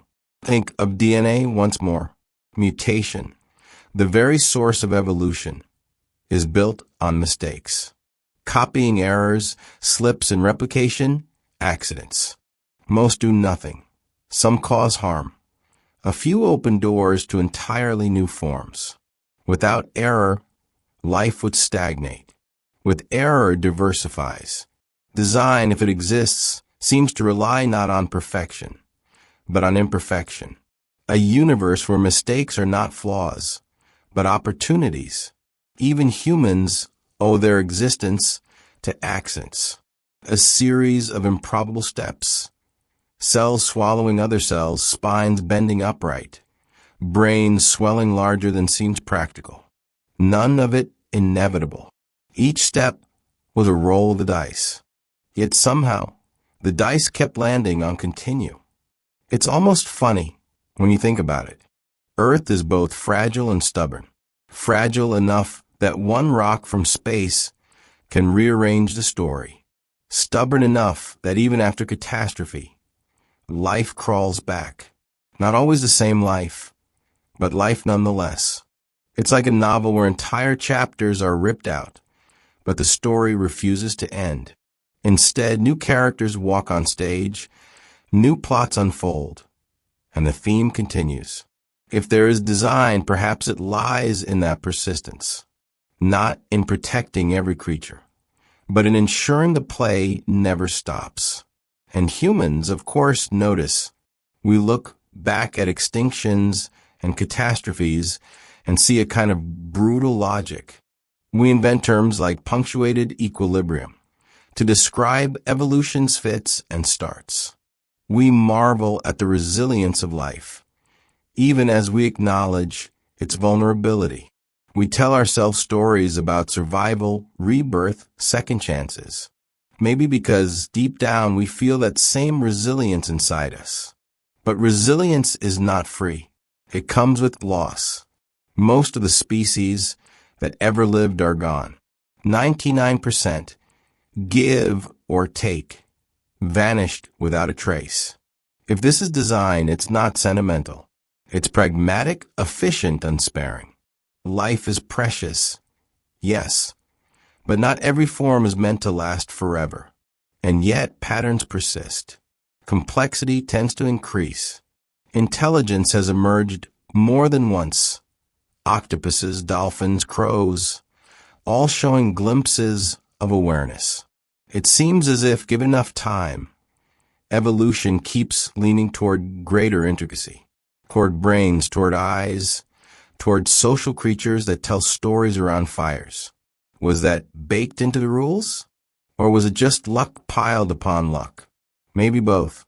Maybe the line between design and chance is thinner than we think. Maybe they're not opposites at all, but two sides of the same process. Chance provides variation. Design emerges from patterns that endure. What's striking is how accidents ripple outward. One asteroid and dinosaurs and mammals rise. One glacier retreats and valleys bloom with grass. One gene mutates and suddenly wings beat against the air. None of these events were guaranteed. None were planned in the human sense. But each changed what was possible, opening doors that would otherwise remain closed. If Earth was designed, perhaps it wasn't designed like a machine, with fixed parts and unchanging rules. Perhaps it was designed like a story, open-ended, unpredictable, but guided by themes. A story where catastrophe isn't the end, but a turning point. And here you are, a character in that story, lying in the dark, breathing air once exhaled by forests, once shaped by volcanoes, once carried by glaciers. Your very existence is stitched together from catastrophes survived, mistakes turned into opportunities, accidents that lined up just right. Whether design or chance, the result is the same. Life here, now asking questions of itself. So much of Earth's apparent design rests on what we don't see. Not the mountains, forests, or oceans. Those are obvious. But the invisible scaffolding beneath them. The forces that hold everything together. The quiet frameworks that, without fanfare, keep the planet habitable. Gravity, for example. You don't notice it most of the time. It never calls attention to itself. It doesn't demand applause. It simply works tirelessly, without union breaks or complaints. Every drop of water, every leaf on a branch, every bone in your body owes its stability to gravity, strong enough to keep oceans from evaporating into space, weak enough that you can still climb stairs, albeit sometimes regretting it. A balance. So ordinary, we forget it's astonishing. Imagine if gravity were twice as strong. Birds might never have evolved flight. Trees might never have grown tall. Your knees would lodge formal complaints at every step. Have it. And the atmosphere might leak away. Rivers might drift into space. And you'd spend your days tying down furniture. It is easy to say gravity just is. Mass curves spacetime. Spacetime tells matter how to move. But that doesn't stop the wondering. Why this strength? Why this steady pull? Not too much, not too little. Why this thread holding us to Earth instead of tossing us into the void? Then there's magnetism, the planet's invisible shield, generated deep in Earth's core, where molten iron churns and swirls. It rises outward into space, bending solar winds, deflecting cosmic particles, saving the atmosphere from being shredded by the sun's tantrums. Most of the time, we forget it exists. The field is silent, invisible, and tangible. But sometimes it reveals itself in spectacle. The auroras, curtains of green and purple, rippling across polar skies, as if the invisible shield decided to show off for once. You might call it a side effect, or you might call it flair. The field even guides tiny creatures, birds, turtles, bees. They navigate by it, sensing something we cannot. To them, the planet itself whispers directions.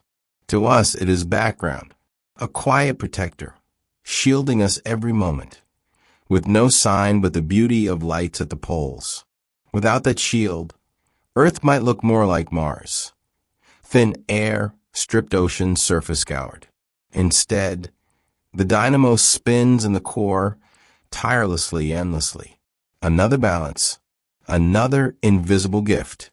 And gravity and magnetism are not alone. There are other quiet frameworks at work. The tilt of Earth's axis, steady enough to give us seasons, but not so unstable that climates swing wildly. Without the moon's tug, the tilt might wobble chaotically, tipping and lurching. Instead, we get winters and summers variation, but not catastrophe. Even Earth's orbit is unusual. Not perfectly circular, not wildly elliptical, but just stable enough. A slow, measured ellipse, wobbling gently over millennia. Those shifts, Milankovitch cycles. Drive ice ages and interglacials. Long rhythms imperceptible in a human lifetime, but shaping the grand story nonetheless. If Earth was designed, it seems to prefer boundaries, not blueprints, not rigid order, but frameworks that keep chaos within limits.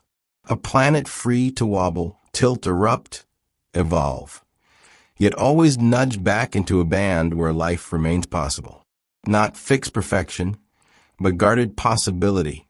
You see the same principle in water's behavior, in atmosphere's weight, in DNA's code.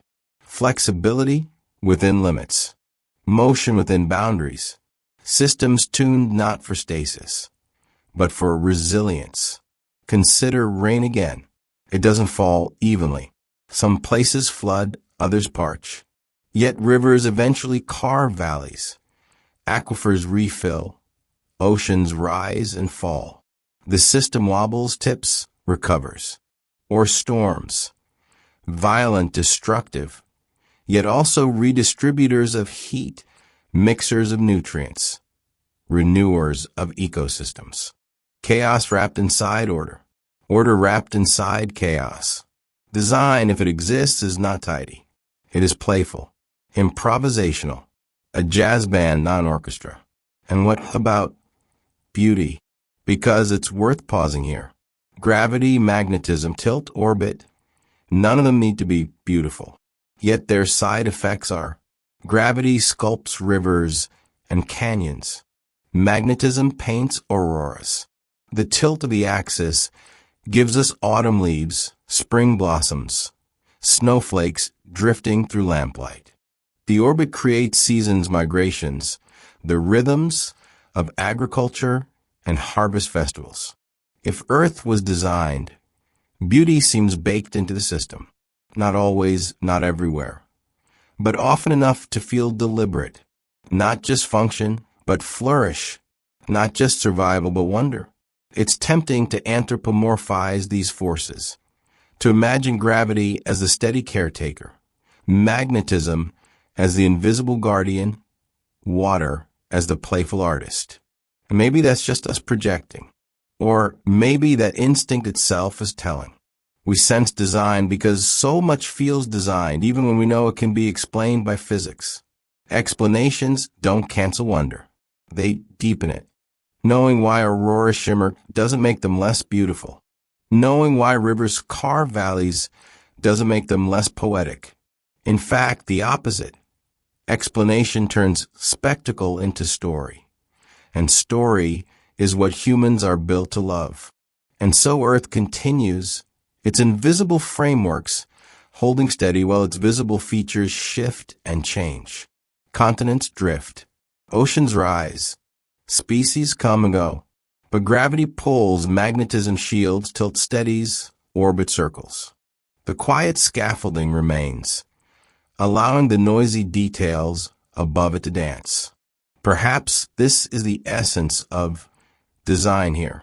Not in micromanagement, not in perfection, but in the establishment of frameworks, strong enough to guide, loose enough to allow surprise. A planet where life can improvise, stumble, collapse, and return. A planet where accidents become turning points, where catastrophes become opportunities. And you, lying in the dark now, are part of that framework. Gravity holds you gently to the bed. Magnetism shields you unseen. The air presses around you, steady and dependable. The tilt of the axis promises sunrise season, the return of warmth and coolness. Invisible forces cradle you, even when you forget they exist. Whether by design or by chance, they are there. Quiet, persistent, reliable. Like background music you don't notice until it stops. Like the heartbeat you forget until you press a hand to your chest. Like the earth itself, carrying you, spinning you, holding you in the dance. Breathe in. Feel the air fill your lungs, a mix of nitrogen and oxygen, seasoned with traces of argon, carbon dioxide, and water vapor. You hardly notice because breathing is effortless, automatic, a rhythm so constant it fades into the background. Yet every breath you take is a handshake with the planet, a quiet transaction that ties you to oceans, forests, and microbes in ways you rarely stop to consider. This air is not inevitable. It is the outcome of billions of years of trial, error, and adjustment. Early Earth's atmosphere would have choked you, carbon dioxide, methane, ammonia, not a lungful of kindness in sight. It took cyanobacteria, tiny photosynthesizers floating in shallow seas, to start pumping oxygen into the mix. Slowly the air shifted. Oxygen built up, first poisoning much of the life that existed, then making way for creatures that could use it. Out of that catastrophe, complexity bloomed. Lungs became possible. Brains became possible. You became possible. Design, if you want to call it that, is rarely polite. Sometimes it gives gifts wrapped in catastrophe. Oxygen both killed and liberated, transforming the planet from one story into another. And look at the balance oxygen keeps. Too little and large, energy-hungry creatures like us could never exist. Too much, and the world might catch fire at the smallest spark. Imagine a forest where every lightning strike lit the entire continent. Imagine blowing out birthday candles as a risky experiment in combustion. The concentration hovers around 21%. Not fixed, not perfect, but steady enough. The sweet spot between suffocation and inferno. The rest of the air, mostly nitrogen, plays its role too. Inert, calming, diluting. If oxygen is the lively guest at the party, nitrogen is the one who makes sure no one gets too rowdy. Add in trace gases, carbon dioxide keeping the climate warm, ozone shielding from ultraviolet rays, and you get a cocktail mixed to improbable perfection. Drink deeply. It's the only bar in the solar system serving this recipe. And the oceans breathe with the air. Water evaporates, rises, condenses, falls. Gases dissolve in the sea, circulate, exchange with the atmosphere. Phytoplankton exhale oxygen. Fish inhale it, Currents move it along. Half of every breath you take comes not from forests, but from microscopic life in the ocean. Invisible benefactors, drifting on sunlight and currents. Forests, for their part, play their role with grandeur. Leaves unfurl, capture light, split water, release oxygen. Roots pull carbon into soil. Entire continents exhale together. Lungs of green breathing in time with the turning seasons. In autumn, they let go, leaves falling, air shifting, a sigh you can feel in your bones. It is not one system, but many entangled. Ocean and air, forest and soil, microbes and mountains. Each breath you take ties you to all of them. You are not just on Earth. You are an earth of Earth, threaded through its cycles. Even the invisible gases have stories. Carbon dioxide, for example, often cast as villain in today's headlines, is also essential.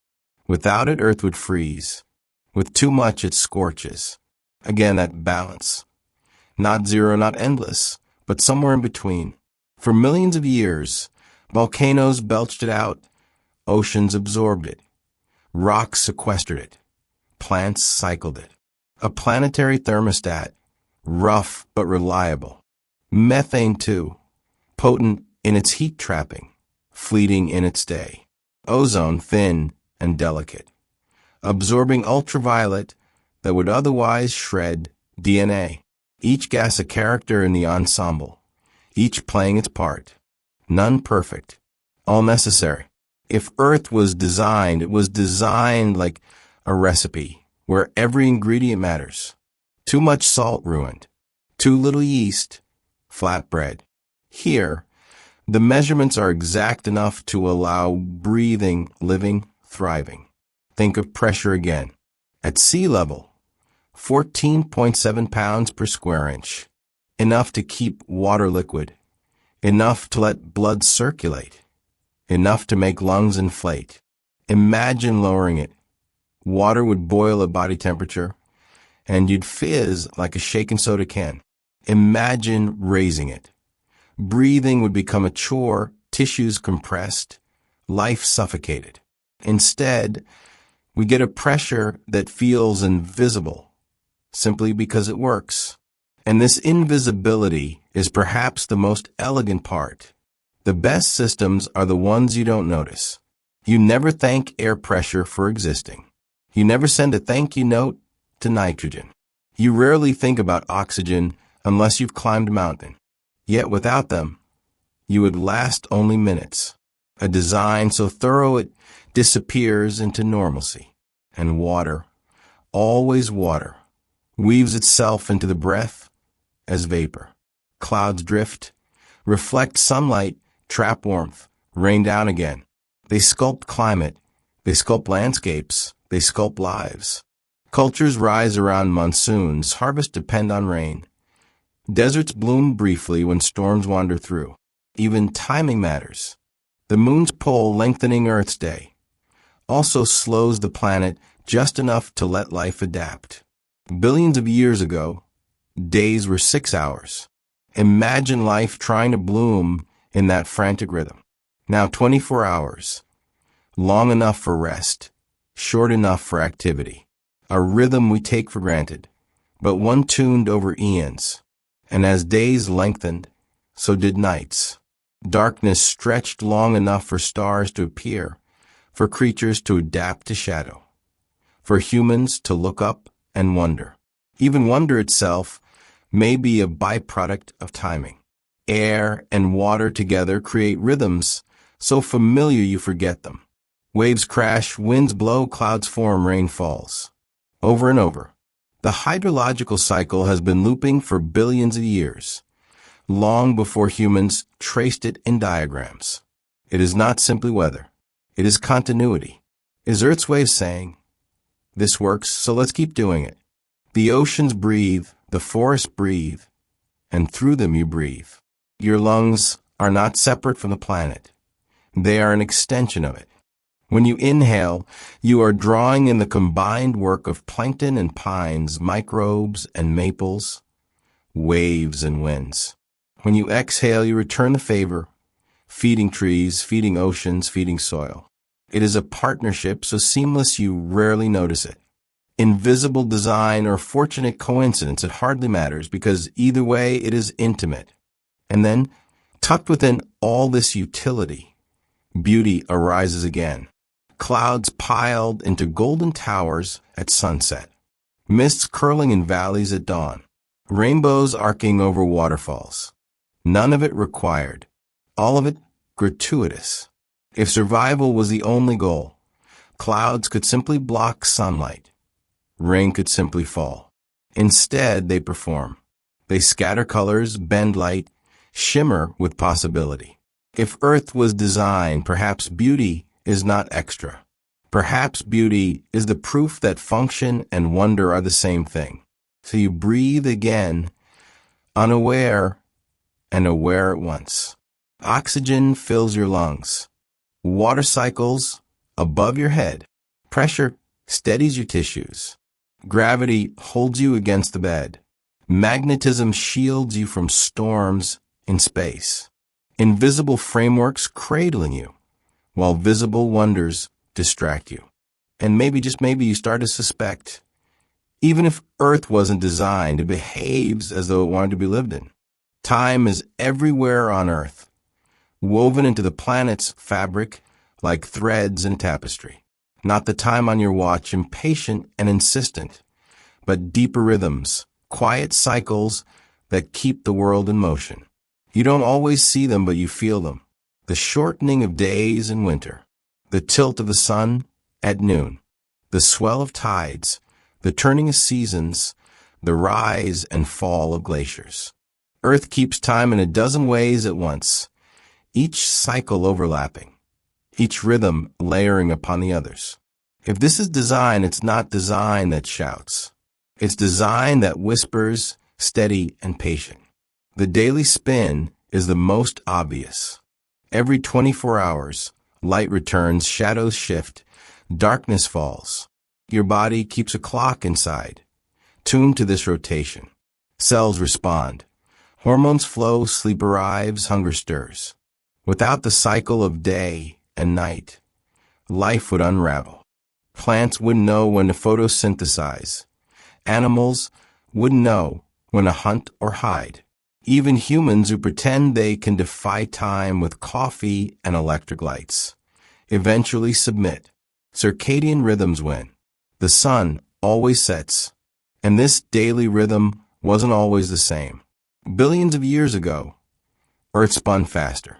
A day was just 6 hours. Imagine living with sunrise, noon, sunset, and midnight all before breakfast. The moon's steady pulse slowed the spin, lengthening the days until they settled here at 24 hours. Long enough to rest, short enough to work. A rhythm steady enough for calendars, alarms, poetry. Layered on top of the daily spin are the seasons, born from Earth's tilt. 23.5 degrees. Give or take. A lean that changes how sunlight falls across the surface. That tilt creates summer and winter, solstice and equinox, migrations, harvests, holidays.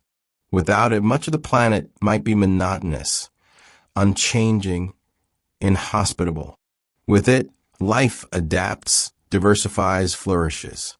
Cultures, too, root themselves in this cycle. Ancient temples align with solstices, harvest festivals mark the changing light. Myths are tied to the sun's path. Time is not abstract. It's written into the sky, into the tilt of the planet itself. And then there are the longer rhythms. Earth's orbit wobbles, stretches, shifts, sometimes more circular, sometimes more elliptical. Sometimes the tilt deepens, sometimes it straightens. These variations, Milankovitch cycles, play out over tens of thousands of years. They change how sunlight distributes across the globe, nudging climates into ice ages and back out again. The glaciers advance, retreat, sculpt the land. Valleys carved, soils deposited, rivers rerouted. Life adapts, moves, finds new niches. Humanity itself may owe its spread to these rhythms, forced by shifting climates to wander, innovate, survive. Time doesn't just mark life. It shapes it. Even the sun has its own clock, an 11-year cycle of activity, waxing and waning like a slow heartbeat. Sunspots multiply, flares surge, winds strengthen, then all quiets again. On Earth, these cycles spark auroras, sometimes disturb satellites, perhaps even nudge weather in subtle ways. Another rhythm, woven into the background, and beneath your feet, the planet's interior ticks in deep time. Tectonic plates crawl across the mantle, moving continents inch by inch, centimeter by centimeter. Mountains rise and crumble, oceans open and close. It's a tempo so slow it feels static, until you realize that every peak, every valley, every landscape was carved by its patient movement. A drumbeat you cannot hear, but one that never stops. Even biology carries clocks. Flowers open at dawn and close at dusk. Birds migrate with the seasons. Cicadas wait underground for 13 or 17 years, then emerge in chorus, as though programmed by some secret timer. Salmon swim back to their birthplace. Sea turtles return to ancestral beaches. Creatures big and small follow invisible schedules, as if Earth's timekeeping extends into their bones. And humans, despite our calendars and clocks, are not exempt. Your body knows the rhythm of sleep and wake, of hunger and digestion, of energy and fatigue. Shift it too far, fly across time zones, work through nights, and you feel the dissonance. Jet lag, exhaustion, fog. Your inner clock rebels. No matter how modern you feel, you are still a creature tuned to the planet's ancient rhythms. If Earth was designed, perhaps its greatest feature is not the structures we see, but the timing we don't. Systems don't just exist, they sync. Rain falls when seeds need it. Pollinators emerge when flowers bloom. Ice melts when rivers must flow. Not always perfectly, not without failures, but often enough that life persists. It's not rigid. There are droughts, mismatches, extinctions. Yet somehow, the choreography continues. Enough rhythm, enough alignment, enough coincidence to make you wonder whether accident is too small a word. And time has its humor, too. Consider eclipses. For this brief window in cosmic history, the moon is just the right size and distance to perfectly cover the sun. Not forever. Not always. Just now, just us. Billions of years ago, the moon was closer. Billions of years from now, it will be too far away. But now you can stand under a sky that turns dark at noon, see stars emerge, feel the temperature drop, hear the world fall silent. A trick of timing, extravagant, unnecessary, breathtaking. Or think of tides. The moon's pull stirs oceans twice a day, shaping coastlines, influencing life. Creatures evolve to rise and fall with the water, to feed when it retreats, to spawn when it floods.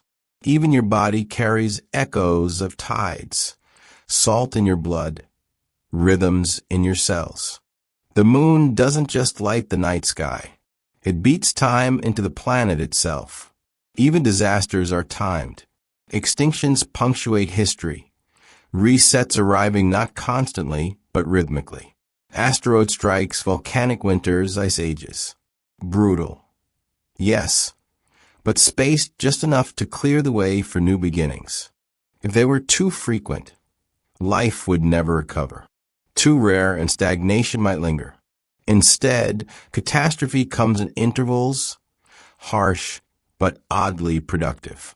This is not design in the human sense, with rulers and compasses and careful drafts. It is designed by rhythm, designed by timing, a system where change is inevitable, but continuity is preserved, where destruction clears the stage, But the play continues. And here you are, lying in the dark, breathing with the planet's pulse. Your heart beats in its own rhythm, synced unconsciously to cycles larger than yourself. Day and night, season and year, tide and orbit. Even your thoughts wandering now toward sleep, move in waves, attention rising, falling, drifting. Whether Earth was designed or not, you live inside its timing. Every breath, every blink. Every dream unfolds inside rhythms set long before you arrived. Invisible, patient, persistent. And perhaps that is the most mysterious design of all. If you start looking closely, really closely, you begin to notice that Earth seems to have a favorite hobby: repeating itself. Not in the exact same way, not like a photocopier, but in echoes, in resonances, in patterns that appear across scales, as if the universe has a set of beloved shapes it can't resist doodling again and again. Consider the spiral. It winds through the shell of a nautilus, each curve a precise ratio, expanding outward in graceful proportion. The same curve unfurls in a sunflower, seeds arranged to pack space efficiently, geometry disguised as beauty. Spiral galaxies twist across millions of light years. Hurricanes spin across oceans. Water whirls down drains. Vastly different scales, the same gesture. Turning, expanding, repeating. It's almost as though matter has a memory. As though once it learned the trick of a spiral, it decided to keep practicing everywhere, forever. Branches to repeat. Trees split into limbs, limbs into twigs, twigs into leaves. Rivers fork into streams, streams into rivulets, rivulets into trickles. Lightning fractures across the sky, blood vessels spread through flesh. Lungs divide into bronchi, bronchioles, alveoli. Nature adores branching. It spreads, it divides, it multiplies. Why? Because branching works. It distributes energy, spreads resources, maximizes surface area. But it also feels artistic. Stand under a bare winter tree, veins of sky crisscrossing above you, and you'll see the same pattern that lights up in a thunderstorm or pulses inside your chest. Different mediums, the same design. If Earth was designed, maybe it was designed by someone with a fondness for efficient doodles. Then there is symmetry. Snowflakes, sixfold and unique. Each one a crystalline expression of the same simple rule. Water molecules lining up as they freeze. Flowers radiate petals, starfish radiate arms, crystals radiate facets. Symmetry suggests order, balance, a kind of aesthetic neatness the universe seems unwilling to abandon. Humans predictably copy it. We carve symmetrical statues, build symmetrical temples, draw symmetrical mandalas. Something in us finds comfort in balance. Maybe because we grew up surrounded by it.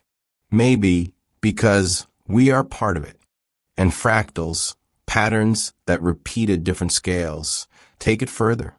Coastlines crinkle into bays and peninsulas, zoom in and the edges crinkle again. Ferns split into fronds, each frond splitting into smaller fronds, each smaller frond echoing the larger. Clouds puff into cauliflower tops, each lump composed of smaller lumps, shapes repeating within shapes. Look at satellite images of river deltas, and you might just mistake them for neurons. Look at neurons, and you might just mistake them for galaxies. The universe enjoys confusion like that, blurring the line between small and vast. Humans have always noticed. Ancient temples in India and Cambodia trace mandala-like patterns that mirror fractals.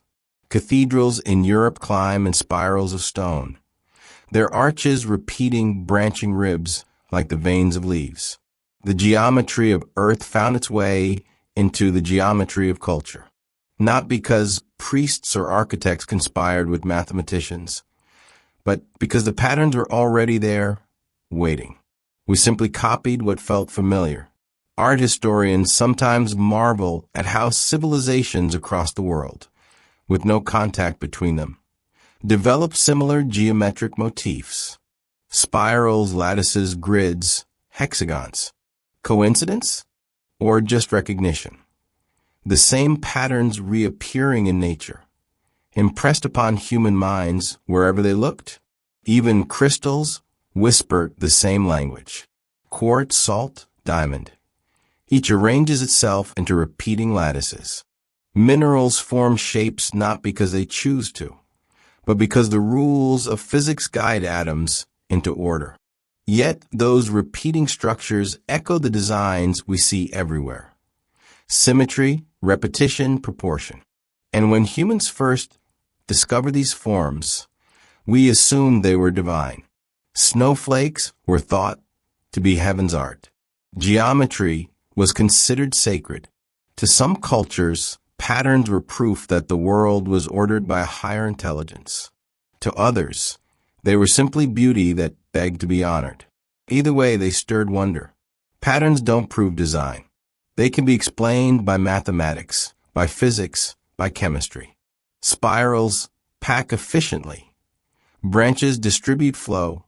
Symmetry minimizes energy.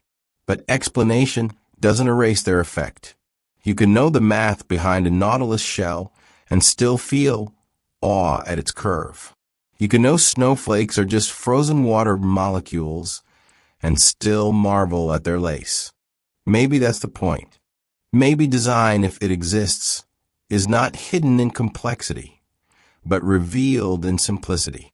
In rules so basic they repeat everywhere, weaving beauty into function. And humans, of course, can't resist mimicking. Look at stained glass windows in cathedrals, glowing with radial symmetry like flowers in stone. Look at Islamic art, with its tessellations echoing crystalline order. Look at ancient spirals carved into stones at Newgrange, swirling like galaxies long before telescopes. We don't invent these patterns. We recognize them, borrow them, re-express them. Even music, some argue, carries fractal qualities. Patterns repeating at different scales, notes within melodies, melodies within symphonies. Perhaps art itself is just humanity's way of joining in the game Earth has been playing all along. What makes it stranger is that many of these patterns are pleasing, not just functional, but beautiful. Why should that be? Why should the curve of a shell, the branch of a river, the lattice of a crystal stir something in the mind? Some neuroscientists suggest our brains are tuned to recognize fractals, that we find comfort in repetition with variation. Others say it's evolutionary, that patterns once helped us find water, food, shelter. Maybe so, but there's another possibility. Maybe beauty itself is a clue. Maybe when systems fall into order, beauty is the shadow they cast. Consider honeycombs. Bees build hexagons not for aesthetics, but because hexagons pack space efficiently. No wasted room, no wasted wax. But look at a honeycomb and you can't help admiring it. A mathematician might see geometry. A poet might see elegance. The bees, perhaps, see only storage. But the beauty is undeniable, unintentional, and inescapable. If Earth was designed, perhaps beauty was not added as decoration. Perhaps beauty is what happens naturally when function finds its balance.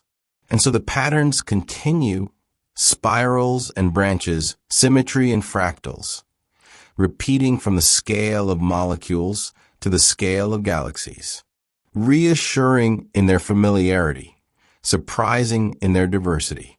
You see them in fingerprints, in whirlpools, in storms, in stars. You see them in yourself, in your veins, in your thoughts, in the very code of your DNA. Whether accident or intention, they connect you to everything else. You are not separate from the pattern. You are the pattern walking around asking questions, marveling at its own existence. And as you close your eyes, perhaps drifting now, the patterns remain.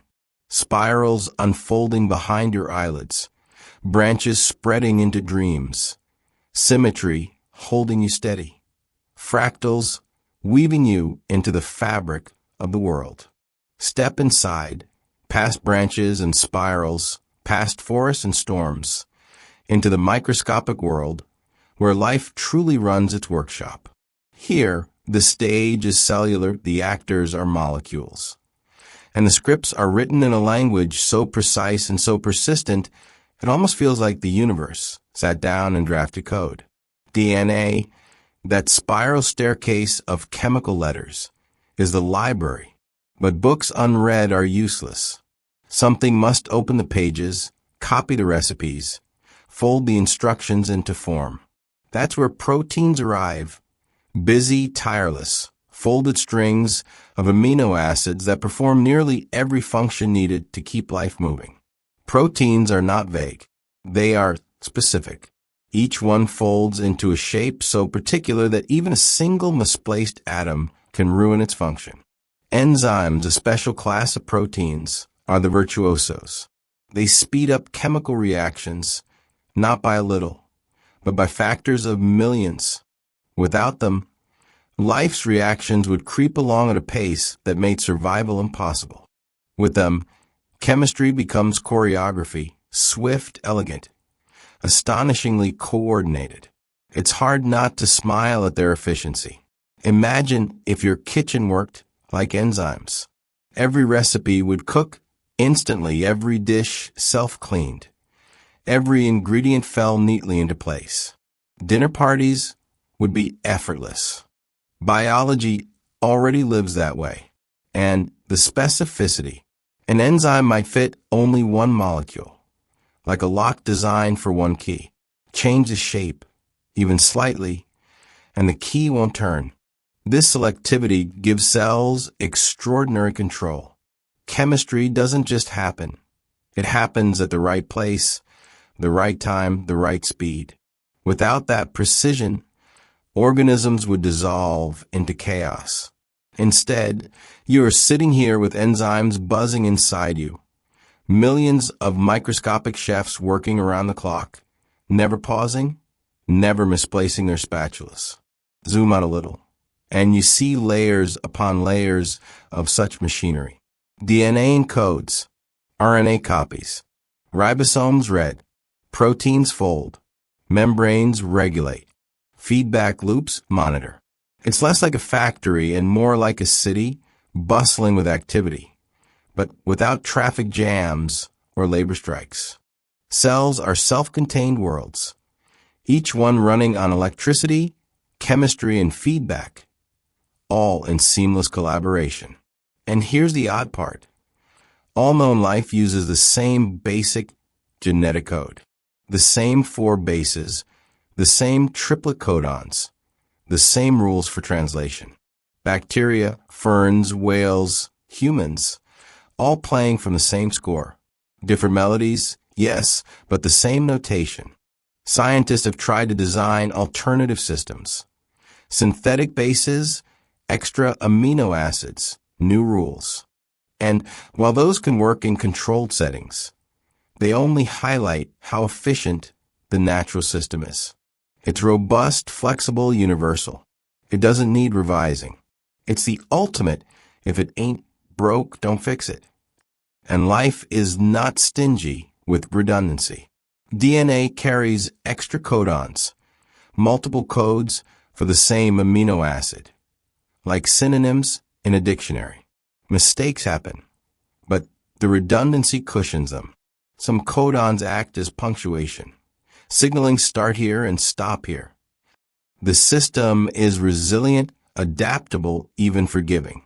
If this were software, you'd admire the programmer. Imagine a code base that not only runs, but repairs itself, updates itself, adds features on the fly. That's biology.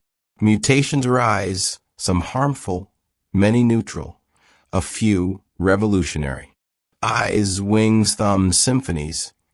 each the outcome of small changes accumulating, a script writing and rewriting itself. Of course, biology isn't neat. Evolution doesn't start fresh with each project. It reuses code, cobbles together what's already available. That's why your spine sometimes hurts. It wasn't originally designed for upright walking. That's why your nerves take the scenic route around your body instead of direct paths. That's why the human eye has its wires in front of the retina, creating a blind spot in the middle of your vision. If this is design, it's the improvisational kind, more like a garage inventor tinkering with parts than an architect drafting perfect blueprints. But maybe that's the genius. It doesn't waste. It doesn't scrap. It recycles, reuses, patches, and still it works. Not flawless, but functional. Not elegant in every detail, but astonishing in outcome. And biology, for all its quirks, has a sense of humor. Consider the platypus. A mammal that lays eggs, has a duck-like bill, venomous spurs, and electro-sensing abilities. It looks as if someone raided a drawer of spare parts and stitched them together after a long night. Or the giraffe, whose long neck still has the same number of vertebrae as yours, 7, just stretched absurdly. Or the human appendix, sitting uselessly in your gut like an intern with no tasks. Not everything is efficient. Some things are simply odd, and yet even oddities persist. They don't break the system. They add character, variation, unpredictability. Perhaps design doesn't mean tidy. Perhaps it means playful. Cells, too, carry echoes of ancient accidents. Mitochondria, the little powerhouses, were once independent bacteria that moved in and refused to leave. Now they supply energy to your every thought and gesture. Chloroplasts, the green engines of photosynthesis, tell the same story. Outsiders that became family. Life is a patchwork, a merger, a collaboration stitched across time. You might call it messy, or you might call it brilliant. A system that not only tolerates accidents but thrives on them. The coordination of all this is staggering. Cells communicate, tissues coordinate, organs synchronize. Your body is not one machine. It is trillions, each cell a tiny factory, each working in harmony with its neighbors. And somehow you rarely notice. You don't command your heart to beat, your stomach to digest, your neurons to fire. They just do. Automatic, relentless, invisible. And this machinery doesn't just keep you alive. It gives rise to thought, imagination, love, fear, curiosity. Out of the clicks and whirs of molecules, consciousness emerges. A phenomenon so strange that even describing it feels inadequate. You are a self-aware pattern, written in DNA, sustained by proteins, animated by chemistry, and somehow mysteriously able to ask, was this designed? If Earth was designed, perhaps this is its most astonishing trick. Complexity emerging from simplicity, awareness rising from molecules, meaning arising from matter. No blueprint could capture it. No factory could produce it. It is not design as humans know it. It is something stranger, subtler, more mysterious. And yet it works. Right now your enzymes are racing, your neurons firing, your heart pulsing, your lungs exchanging gases with the air. You are the machinery, the software, the city. And while you rest, drifting toward sleep, the machinery keeps running, quietly, endlessly. Whether accident or arrangement, it is relentless and astonishing. From the microscopic machinery of life, let us widen our gaze again, out of cells, beyond tissues, beyond forests, until Earth itself fills the frame. It isn't just a rock with life painted on its surface. It is a symphony of systems, a grand orchestra playing in tune, sometimes discordant, sometimes dramatic, but always moving together. Listen to the percussion section. Tectonic plates grinding, colliding, subducting. Slow, deep drum beats, measured in millions of years. Mountains rise with a crash, crumble with a whisper. Valleys stretch like drawn-out notes. Without this movement, continents would sit still, oceans would stagnate. Diversity might never have flourished. Instead, tectonics keep stirring the pot, forever remixing the stage where life unfolds. The string section is the oceans. Fluid, resonant, they move in long, sweeping currents. Warm water drifts poleward, cold water sinks and slides back toward the equator. Nutrients circulate, storms are born, heat is balanced. The oceans play legato, long connected notes, tying climate together across hemispheres. And above them, the woodwinds, the atmosphere. Winds whistle across deserts, sigh through forests, howl over mountains. Breezes and gales, monsoons and jet streams. Invisible, yet essential, carrying seeds, dust, pollen, moisture. A flute one moment, a trumpet the next. The atmosphere sets the rhythm of weather, the mood of seasons. And then perhaps the brass, volcanoes, sudden brash, explosive. They interrupt with crescendos of fire, smoke, and ash. Terrifying, yes, but necessary too. Releasing gases, renewing soils, creating islands. The brass may sound unruly, but without it, the orchestra would lack depth. All these sections play together, sometimes in harmony, sometimes in tension, but always as part of the whole. Consider the carbon cycle. Volcanoes release carbon dioxide. Oceans absorb it. Forests inhale it. Soils lock it away.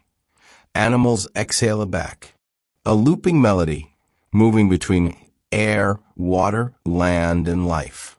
Too much carbon, and the tune grows harsh, greenhouse heat rising. Too little, and the planet freezes silent. But for most of history, the cycle has stayed in rhythm, or the water cycle. Evaporation, condensation, precipitation, flow. An endless loop of notes repeated, always familiar, never exactly the same. Clouds rise, rain falls, rivers run, oceans gather. A melody you've heard since birth, so constant you stop noticing. Yet it is the very pulse of life. It's tempting to imagine some conductor waving a baton, guiding these movements. But there is no podium here, no single hand in charge. The orchestra conducts itself. Feedback loops act like rehearsals, keeping things in line. Too much heat? Clouds form, reflecting sunlight, cooling the planet. Too much cold? Ice retreats, exposing darker ground, warming things again. Imperfect? Yes, but effective. The music stumbles, but it keeps playing. And like any orchestra, accidents add character. Storms, droughts, floods, eruptions, improvisations that shake the composition. Sometimes they devastate. Sometimes they renew. Either way, the performance continues. Even the crust itself participates. Thin compared to the planet's bulk, yet vital. Beneath the oceans, just a few kilometers thick. Beneath continents, thicker, but still fragile compared to the mantle below. And it is here on this delicate layer that all surface life exists. A stage no thicker, proportionally, than the skin of an apple. Peel away, and life vanishes. And yet, within that narrow zone, forests rise, animals roam, humans build, oceans swirl. If Earth was designed, perhaps it was designed to be extravagant in thinness. A tiny crust, yet full of richness. A delicate shell, yet bursting with life. And life, far from being a passive audience, joins the orchestra. Forests regulate carbon. Oceans regulate oxygen. Microbes regulate nitrogen. Coral reefs build barriers that shape coastlines. Beavers dam rivers. Earthworms churn soil. Humans, though less subtly, clear forests, burn fuels, build cities, alter cycles. Every species, every action, feeds back into the planetary music. It is not design in the rigid sense, but design in the dynamic sense. Self-regulation, self-adjustment, self-sustaining. Earth is not simply a planet with life upon it. Earth is life, intertwined with stone and water, air and fire. Even disasters can be read as part of the score. Hurricanes redistribute heat. Earthquakes relieve tension. Floods deposit fertile soil. Harsh notes, yes, but woven into the longer melody. Without them, the system might collapse under its own stillness. It's a strange kind of design, messy, sometimes brutal, yet oddly elegant. Imagine an orchestra where instruments occasionally smash themselves mid-performance, yet the music kept flowing, richer than before. That is Earth. Chaotic, unpredictable, but somehow coherent. And beauty, again, is never far. The aurora shimmering as magnetism meets atmosphere. The golden arc of a desert dune, sculpted by wind. The symmetry of waves breaking in rhythm on a shore. None required. All gratuitous. Beauty seems to seep out of function, as if the laws that govern cycles also insist on making them lovely. Humans notice and cannot resist joining. We mimic rhythms in music, cycles in ritual, symmetry in art. Our own orchestras, our own dances are echoes of planetary ones. The beat of drums recalls the beat of tides. The rise and fall of voices mirror the rise and fall of seasons. Even in art, we are participants, not spectators. Pull back far enough, and the whole planet seems less like a machine and more like a living system, a body breathing. Oceans as blood, winds as breath, forests as lungs, crust as skin, mantle as muscle, core as heart. It is not a perfect metaphor, but it lingers. If Earth was designed, perhaps it was designed not as an object, but as an organism, not as a static blueprint, but as a being in process. And if that's true, then you are not outside the orchestra. You are one of its players. Your breath mingles with forests, your food with soil, your thoughts with culture, your body with minerals borrowed from the crust. You are not separate from the system. You are a note in the symphony. As you lie here, the orchestra continues. Winds stir, oceans churn, plates grind, volcanoes simmer. Systems sink and collide, weave and adapt. Whether by chance or by intention, Earth continues its performance. A concert 4.5 billion years long, still playing, still improvising, still beautiful. And perhaps the question is not whether it was designed, but whether you can hear the music.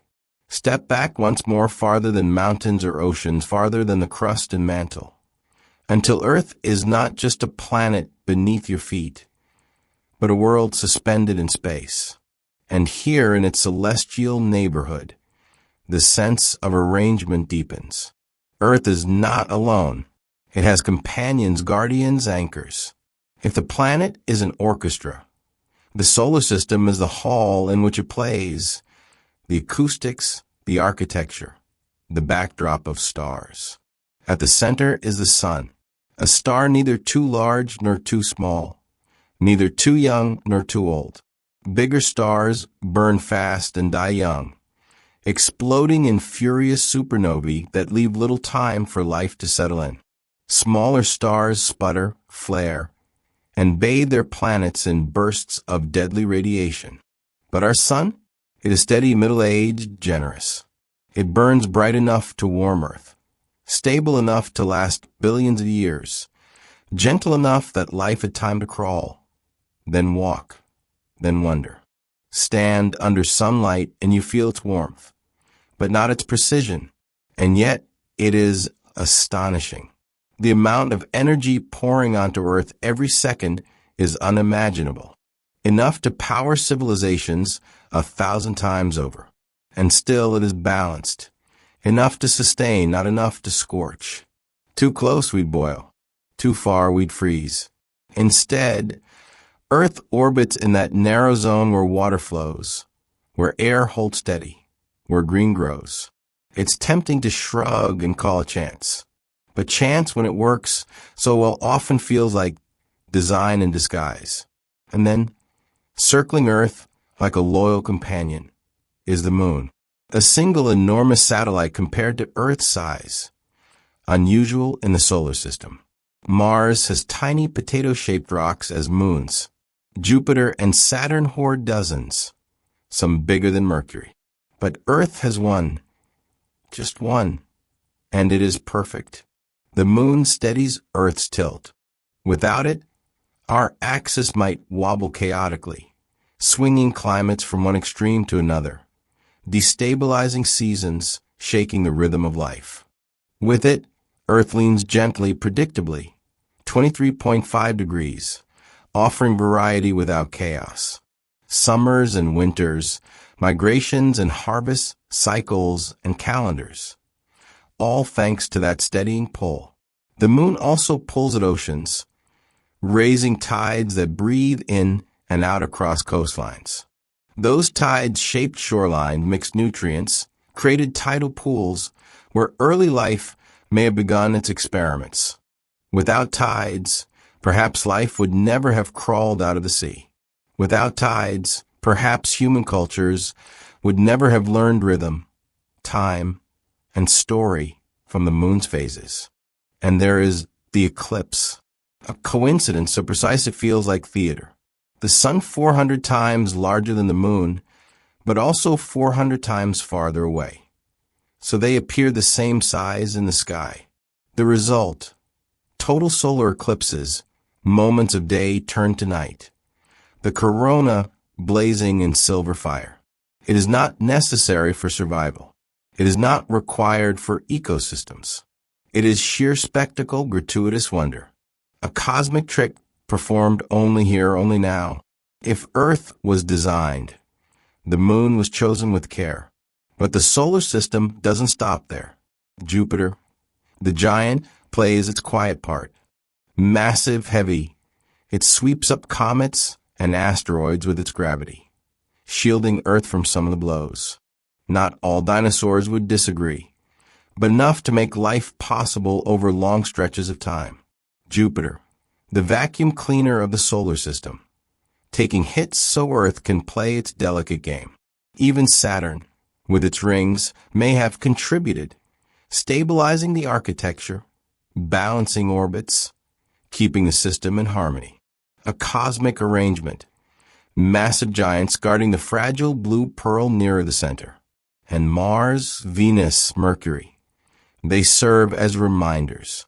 Close enough to visit, similar enough to compare, but alien in their realities. Venus, Earth's twin in size, suffocated by a runaway greenhouse, its surface hot enough to melt lead. Mars, smaller and colder, with air too thin to breathe, water frozen beneath the dust. Mercury, blasted and barren, no atmosphere to soften the sun's glare. Three neighbors, uninhabitable, and then Earth in between with oceans, clouds, forests, and a breathable sky. One blue-green oasis in a neighborhood of extremes. Not impossible, not unique perhaps, but striking nonetheless. Even Earth's orbit contributes to the sense of arrangement. Nearly circular, it keeps distance from the sun steady, avoiding wild swings in temperature. Small variations, the Milankovitch cycles, nudge climates, driving ice ages and thaws, but never push the planet beyond the bounds of habitability. A dance of stability and variation, long enough for life to adapt, gentle enough for life to persist. And the solar system as a whole provides a kind of protection. Asteroid belts hold much of the debris in place. The Kuiper Belt and Oort cloud orbit far away, reservoirs of comets that only occasionally wander inward. It's not a fortress, but it is not chaos either. Earth lives in a neighborhood with just enough danger to keep things interesting, but not so much as to make survival impossible. Look up at the night sky, and you see more than stars. You see the frameworks that hold Earth in balance. The sun's warmth, the moon's pull, Jupiter's shield, the steadiness of orbits. It is easy to forget because you live inside it, because it has always been this way. But step outside in imagination, and the arrangement glows with generosity. It is not perfect. Asteroids still strike. Volcanoes still darken skies. Climate still wobbles. But perfection was never the point. Possibility was. And beauty, again, lingers. Sunsets that paint the sky in fire. Phases of the moon that mark the month. Planets shining like jewels in twilight. The solar system did not need to be beautiful to function. Yet it is. To survive, you only needed light and heat. Instead, you got eclipses, auroras, rings, comets, and constellations. Not utility, art. If Earth was designed, perhaps it was designed not just for survival, but for awe. And you, lying here now, are part of this arrangement. You are pulled by gravity, lit by the sun, steadied by the moon, shielded by Jupiter. You live inside a choreography too large to see, too steady to notice, too generous to ignore once you stop and wonder. Whether it is design or chance hardly matters tonight. What matters is the feeling that Earth is not an accident to you. It is your home, your cradle, your stage. And every breath, every dream, every question is woven into its cosmic setting. Of all Earth's signatures, none is as obvious or as mysterious as water. Seen from space, the planet gleams blue, oceans covering more than 70% of its surface. No other world we've found glows quite like this. Mars shows scars where rivers once ran. Europa and Enceladus hide oceans beneath ice. But Earth flaunts its water, shimmering, restless, alive. If Earth was designed, water feels like its chosen ink. Every page of a story, every chapter of life, is written with it. Consider first its abundance. Oceans so vast they shape climate, currents so long they loop the planet, tides so steady they beat with the moon. Water connects continents, erases borders, carries heat, circulates nutrients. It is not background, it is stage and actor both. Without oceans, Earth would be another dry rock spinning meaninglessly. With them, it is alive. And yet, oceans alone are not the miracle. The miracle is that water flows in all three forms: solid, liquid, gas. Under the conditions Earth naturally provides. Most substances prefer one state and resist change. Water, by contrast, is mercurial. It freezes, melts, evaporates, condenses, sublimates, precipitates, all at the temperatures you find on an ordinary afternoon. It is as though the universe designed one molecule to be a shapeshifter, then gave Earth the honor of hosting it. Think of ice. Most solids sink in their liquid form. Drop a rock in a river, and down it goes. But ice floats, a strange quirk, an anomaly. And thank goodness it does. If ice sank, lakes and oceans would freeze from the bottom up, smothering life beneath.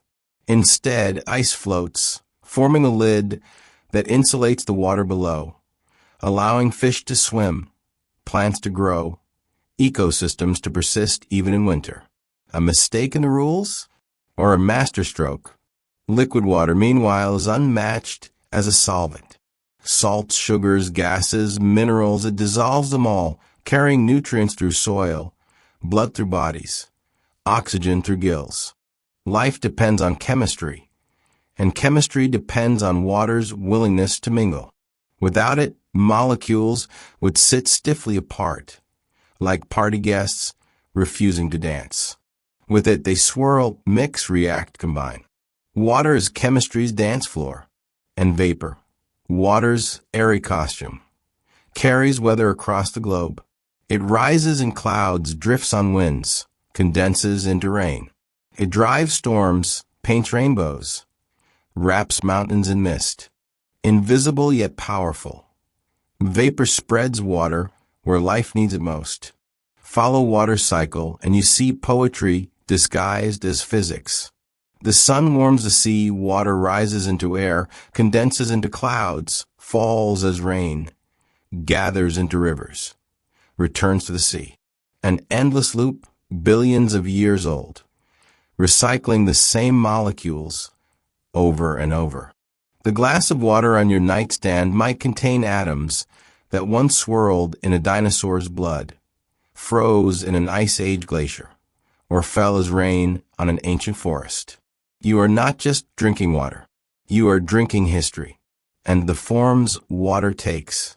Rivers carving valleys, waterfalls plunging in silver veils, lakes pooling like mirrors, glaciers grinding mountains, snowflakes drifting in quiet spirals. Each form functional, yes, but also beautiful. Too beautiful to feel accidental. Humans naturally built culture around it. Ritual baths, sacred rivers, myths of floods, prayers for rain. Water is both necessity and symbol. It cleanses, it renews, it destroys, it sustains. Civilizations rose around rivers, the Nile, the Tigris. The industry cities thrive where water flows. Even now, the sound of a stream soothes. The crash of waves inspires. The silence of snow hushes thought. If Earth was designed, perhaps water was the signature flourish, the element chosen not just for survival, but for meaning. And then there is timing. The moon's pull raises tides, shaping coastlines, stirring tidal pools. Those pools, some believe, were cradles of life, were cycles of wet and dry spurred molecules into complexity. Without tides, perhaps life would have stalled in the sea. With them, life experimented on shores, then land, then sky. Water also slows the planet's temperature swings. It absorbs heat by day, releases it by night, moderate seasons, calms extremes. Compare to Mars, where temperatures swing hundreds of degrees in a day. Earth's oceans buffer us, steady us, cradle us in a climate narrow enough for life to flourish. And beauty again insists on being noticed. Dewdrops on spiderwebs at dawn, frost etching windows in winter, rainbows arching after storms. None required, all gratuitous. Water could simply hydrate and dissolve and regulate, and it would be enough. Instead, it writes poetry in glassy arcs and crystalline lace. Snow, for instance, could fall as lumps. Functional, effective. Instead, every flake is a six-pointed miracle, symmetrical, unique. A masterpiece that melts as soon as you notice it. If that isn't gratuitous, nothing is. Even scarcity tells stories. Deserts carved by lack become landscapes of extremes, teaching life to adapt with brilliance. Cacti hoarding, camels storing, nomads wandering. Oases shimmer, rivers thread through sands. Rain arrives as revelation. Water absent can be as meaningful as water abundant. Perhaps this is the greatest proof of all. Not that water exists, but that it moves. It flows, it freezes, it evaporates, it rains, it carves, it comforts. It participates in everything, from the shaping of continents to the quiet quenching of thirst. It is never still, never absent for long, never silent. If Earth was designed, water is the signature, essential, abundant, playful, and beautiful beyond necessity. And here you are, body mostly water, lungs filled with water's vapor, thoughts sparking in a brain cushioned by water. You are not separate from it. You are walking tide, a portable ocean, a wave-carrying memory. Lie still now and feel it. The water in your veins pulses with your heart. The water in your lungs flows with your breath. The water in your cells whispers the same cycles as oceans and rivers. You are Earth's signature, inscribed in water. And maybe, just maybe, that feels like design for all of Earth's balances and rhythms. So much of its story hinges on accents. Not careful arrangements, not flawless steps, but stumbles that somehow led forward instead of down. If the planet is a performance, it is one where the actors often forget their lines, trip over scenery, knock over props. And yet, instead of collapsing, the play becomes richer, stranger, more compelling. Consider DNA itself. It may not have been inevitable. Molecules once drifted in oceans and tidal pools, bumping into each other like strangers at a crowded party. Most encounters fizzled, but occasionally they clicked. Loops that copy themselves, spirals that held information. One day, one molecule stumbled into a shape that could replicate. An accident. And from that accident, inheritance. From inheritance, life. That one roll of the dice could have failed. Maybe it failed countless times on countless planets. But here, once it succeeded, and that once was enough. Another accident. Mitochondria. Long ago, a larger cell swallowed a smaller bacterium. Normally, that would be the end of the smaller one. Lunch. But this time, the bacterium didn't digest. It stuck around, offered energy in exchange for shelter.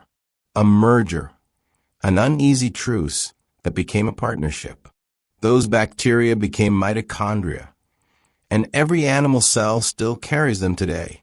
Without that accident, complex life might never have emerged.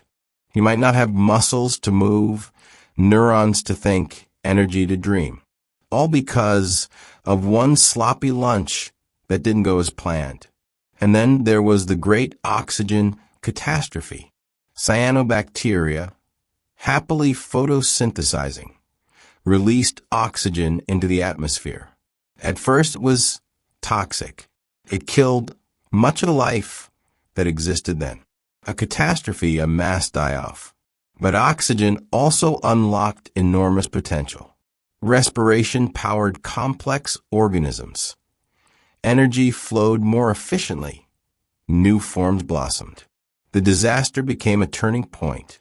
Poison turned into power. Design, if it exists, seems to enjoy irony. What begins as catastrophe becomes possibility.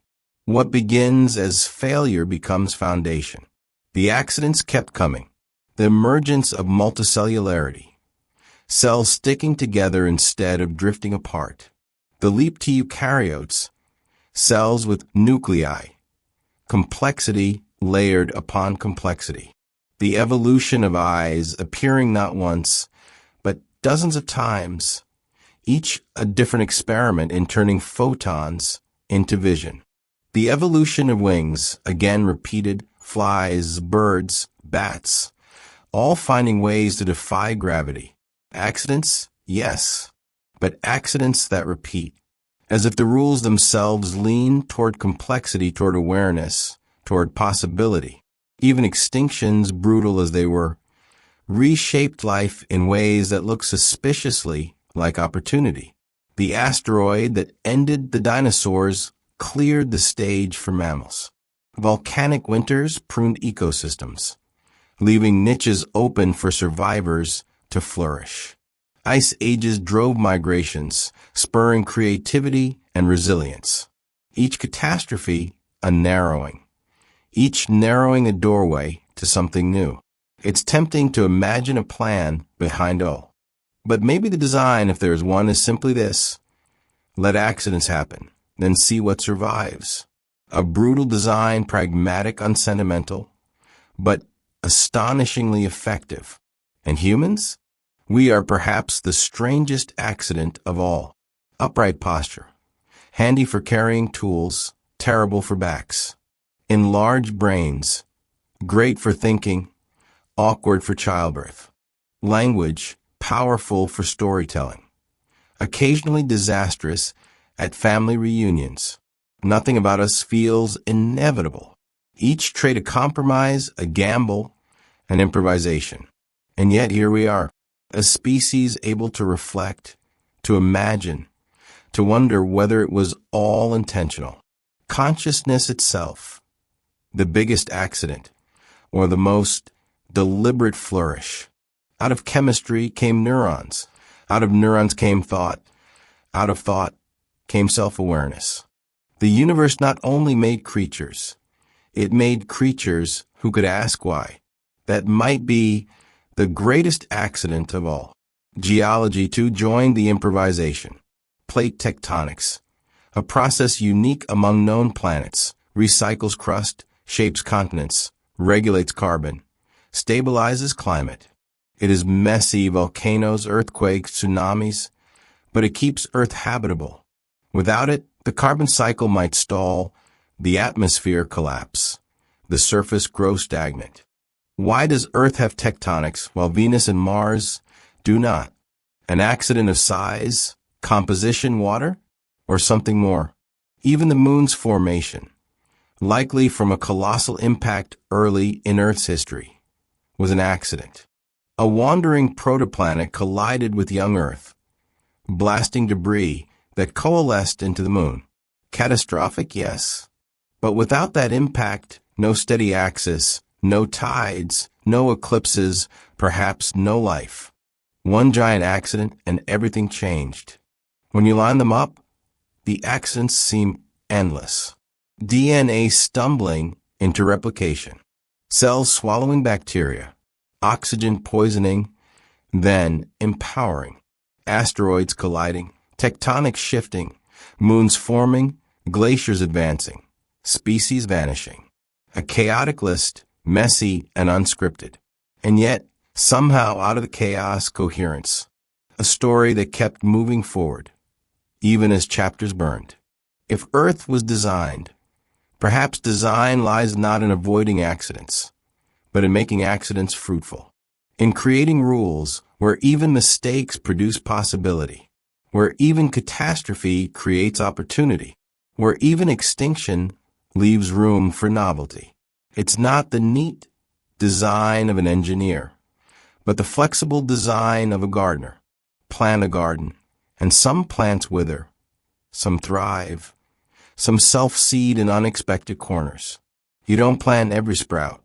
You set conditions, then let chance play. Earth, perhaps, is the ultimate garden, and here you are, a flower, or maybe a weed in that garden, a product of accidents stretching back billions of years. Your DNA, a library of mistakes that worked. Your cells, a patchwork of mergers. Your body, a collection of compromises. Your mind, a leap no one could have predicted.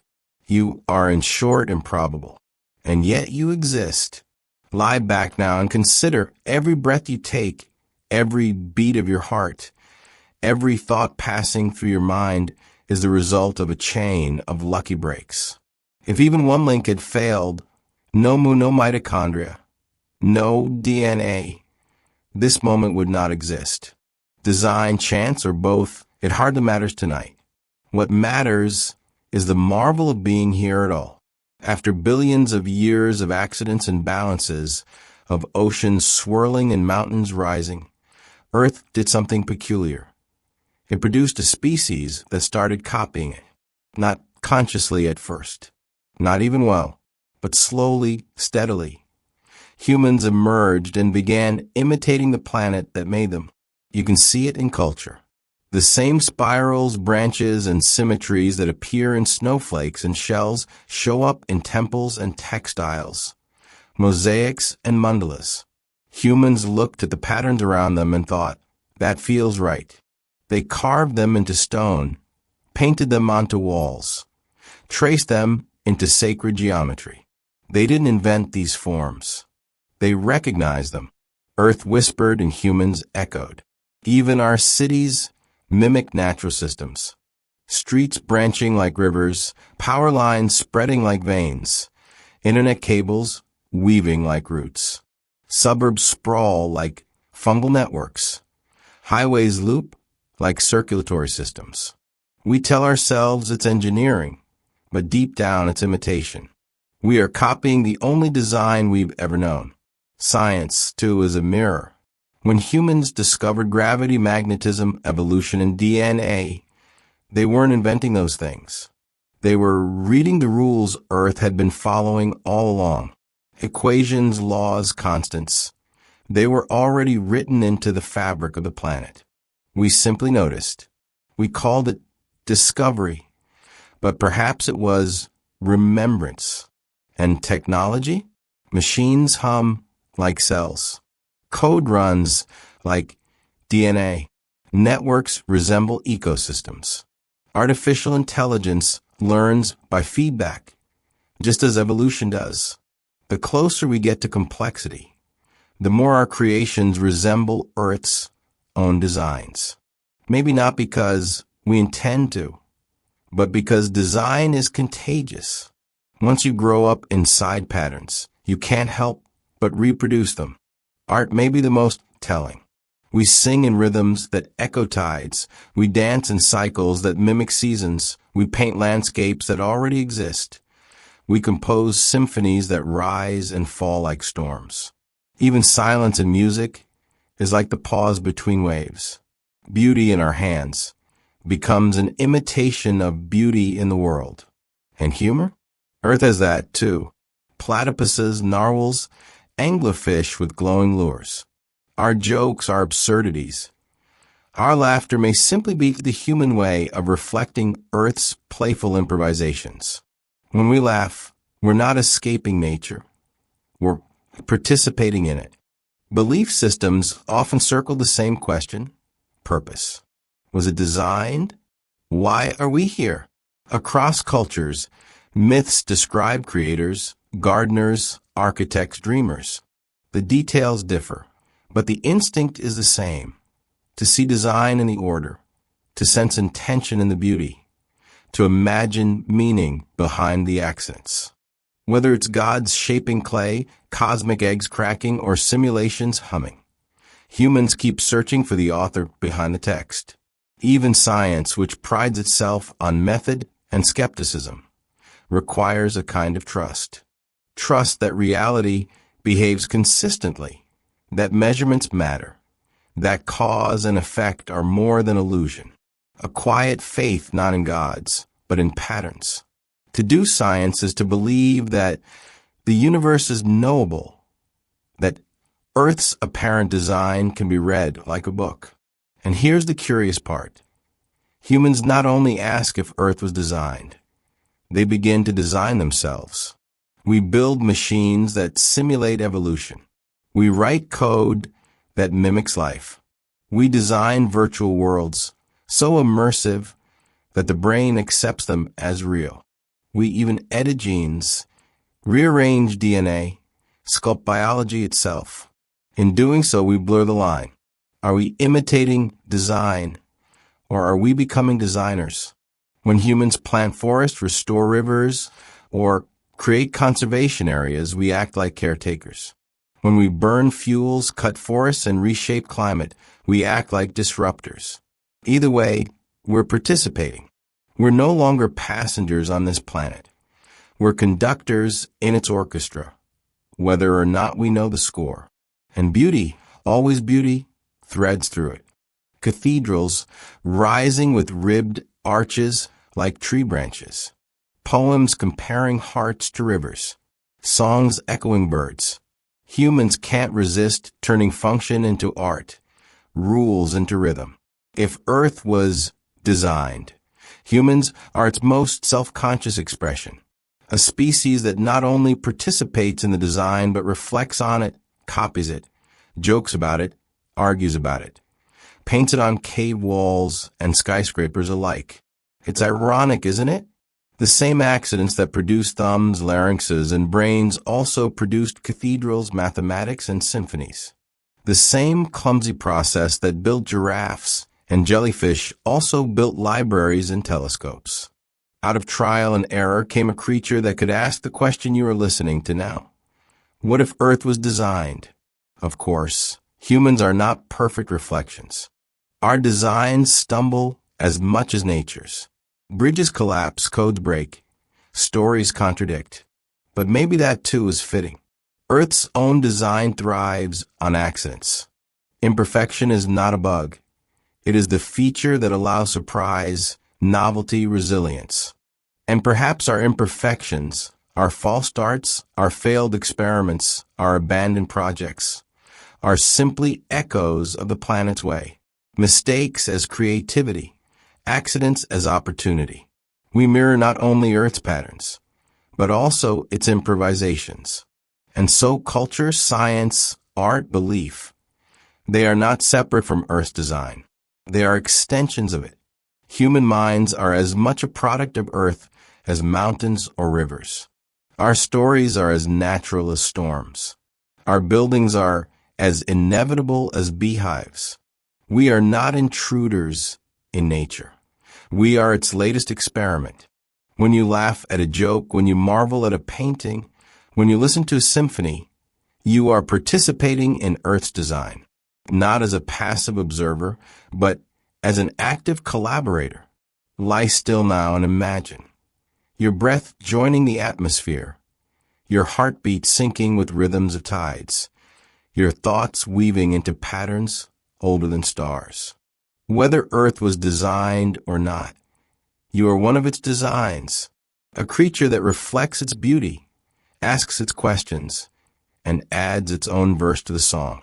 And maybe, just maybe, that was the point all along. Imagine for a moment Earth as a book, not a slim volume, but a vast tome, pages thicker than mountains, chapters longer than civilizations. You have been reading it your whole life without noticing. The turn of seasons, the pull of tides, the cycles of breath and hunger.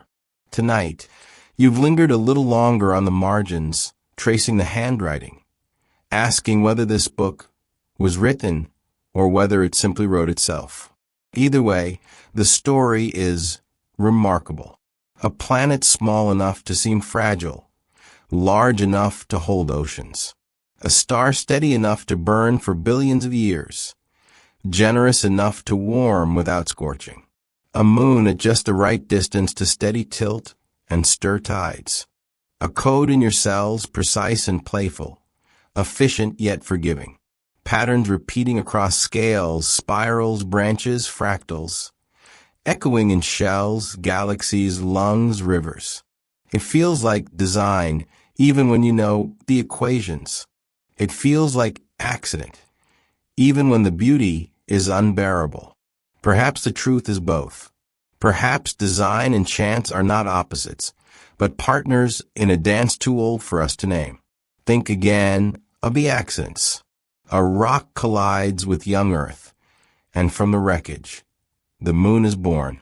A bacterium slips into a larger cell and refuses to leave, becoming mitochondria. Oxygen floods the air, first as poison, then as power. Each catastrophe could have ended the story. Instead, each one opened new doors. Think again of the balances. Gravity steady enough to hold oceans, gentle enough to let birds fly. Pressure precise enough to keep water liquid. Water flexible enough to freeze, flow, and evaporate in the same climate. Oxygen just enough to breathe, not enough to ignite. The scales tip back and forth, never perfectly, but enough. Think again of the beauty. Snowflakes sculpted with symmetry. Honeycombs tessellated into efficiency and elegance. Auroras painting magnetic fields into light. Rainbows bending raindrops into color. Beauty is not required. It is gratuitous, and yet it appears everywhere, as if the universe can't resist embellishment. And then there is you, a creature of accidents and balances, walking around asking questions. You are stardust rearranged into awareness, chemistry humming itself into consciousness. You laugh, you wonder, you imagine, you sleep. You build cities that mimic rivers, stories that mimic cycles, songs that mimic tides. You are not outside Earth's design. You are inside of it, participating. Sometimes you damage the orchestra. You burn fuels, clear forests, alter cycles. Sometimes you heal. You plant trees, restore rivers, protect species. Either way, you are no longer a bystander. You are part of the score. And perhaps that was inevitable, too. A planet that grew complexity until it began to reflect upon itself. To ask, why like this? It is easy in daylight to forget, to hurry through schedules, chase tasks, measure time in minutes and hours. But at night, when the world slows, when stars press against the dark, when your body softens into rest, the questions return. Not sharp, not demanding, but gentle. Why this planet? Why this balance? Why me here now? Science doesn't forbid the question. Science traces causes, measures forces, names processes. But it doesn't forbid wonder. It doesn't forbid awe. You can know the physics of rainbows and still gasp when one arcs across the sky. You can know the chemistry of breath and still feel gratitude for every inhale. You can know the history of accidents and still suspect intention. Perhaps design is not about proof. Perhaps it is about posture. To lean toward wonder. To notice balance. To honor beauty. To live as if this was a gift, whether or not it was given. And maybe that is enough. To sleep tonight held by gravity, covered by atmosphere, cushioned by water, steadied by moon, warmed by sun, shielded by magnetism. To rest in the quiet assurance that for billions of years, Earth has kept its rhythms, has wobbled, but not fallen, has stumbled, but not stopped. To know that even if it was not designed, it behaves as though it wanted you here. Close your eyes and let Earth hold you. Let oceans breathe for you. Forests exhale for you. Winds sing for you. Let accidents fade into miracles and design dissolve into mystery. Because whether written or unwritten, planned or improvised, Earth is still the book you live inside. And every heartbeat, every dream, every sigh adds one more line to its pages. And perhaps in the end, that is the most astonishing design of all.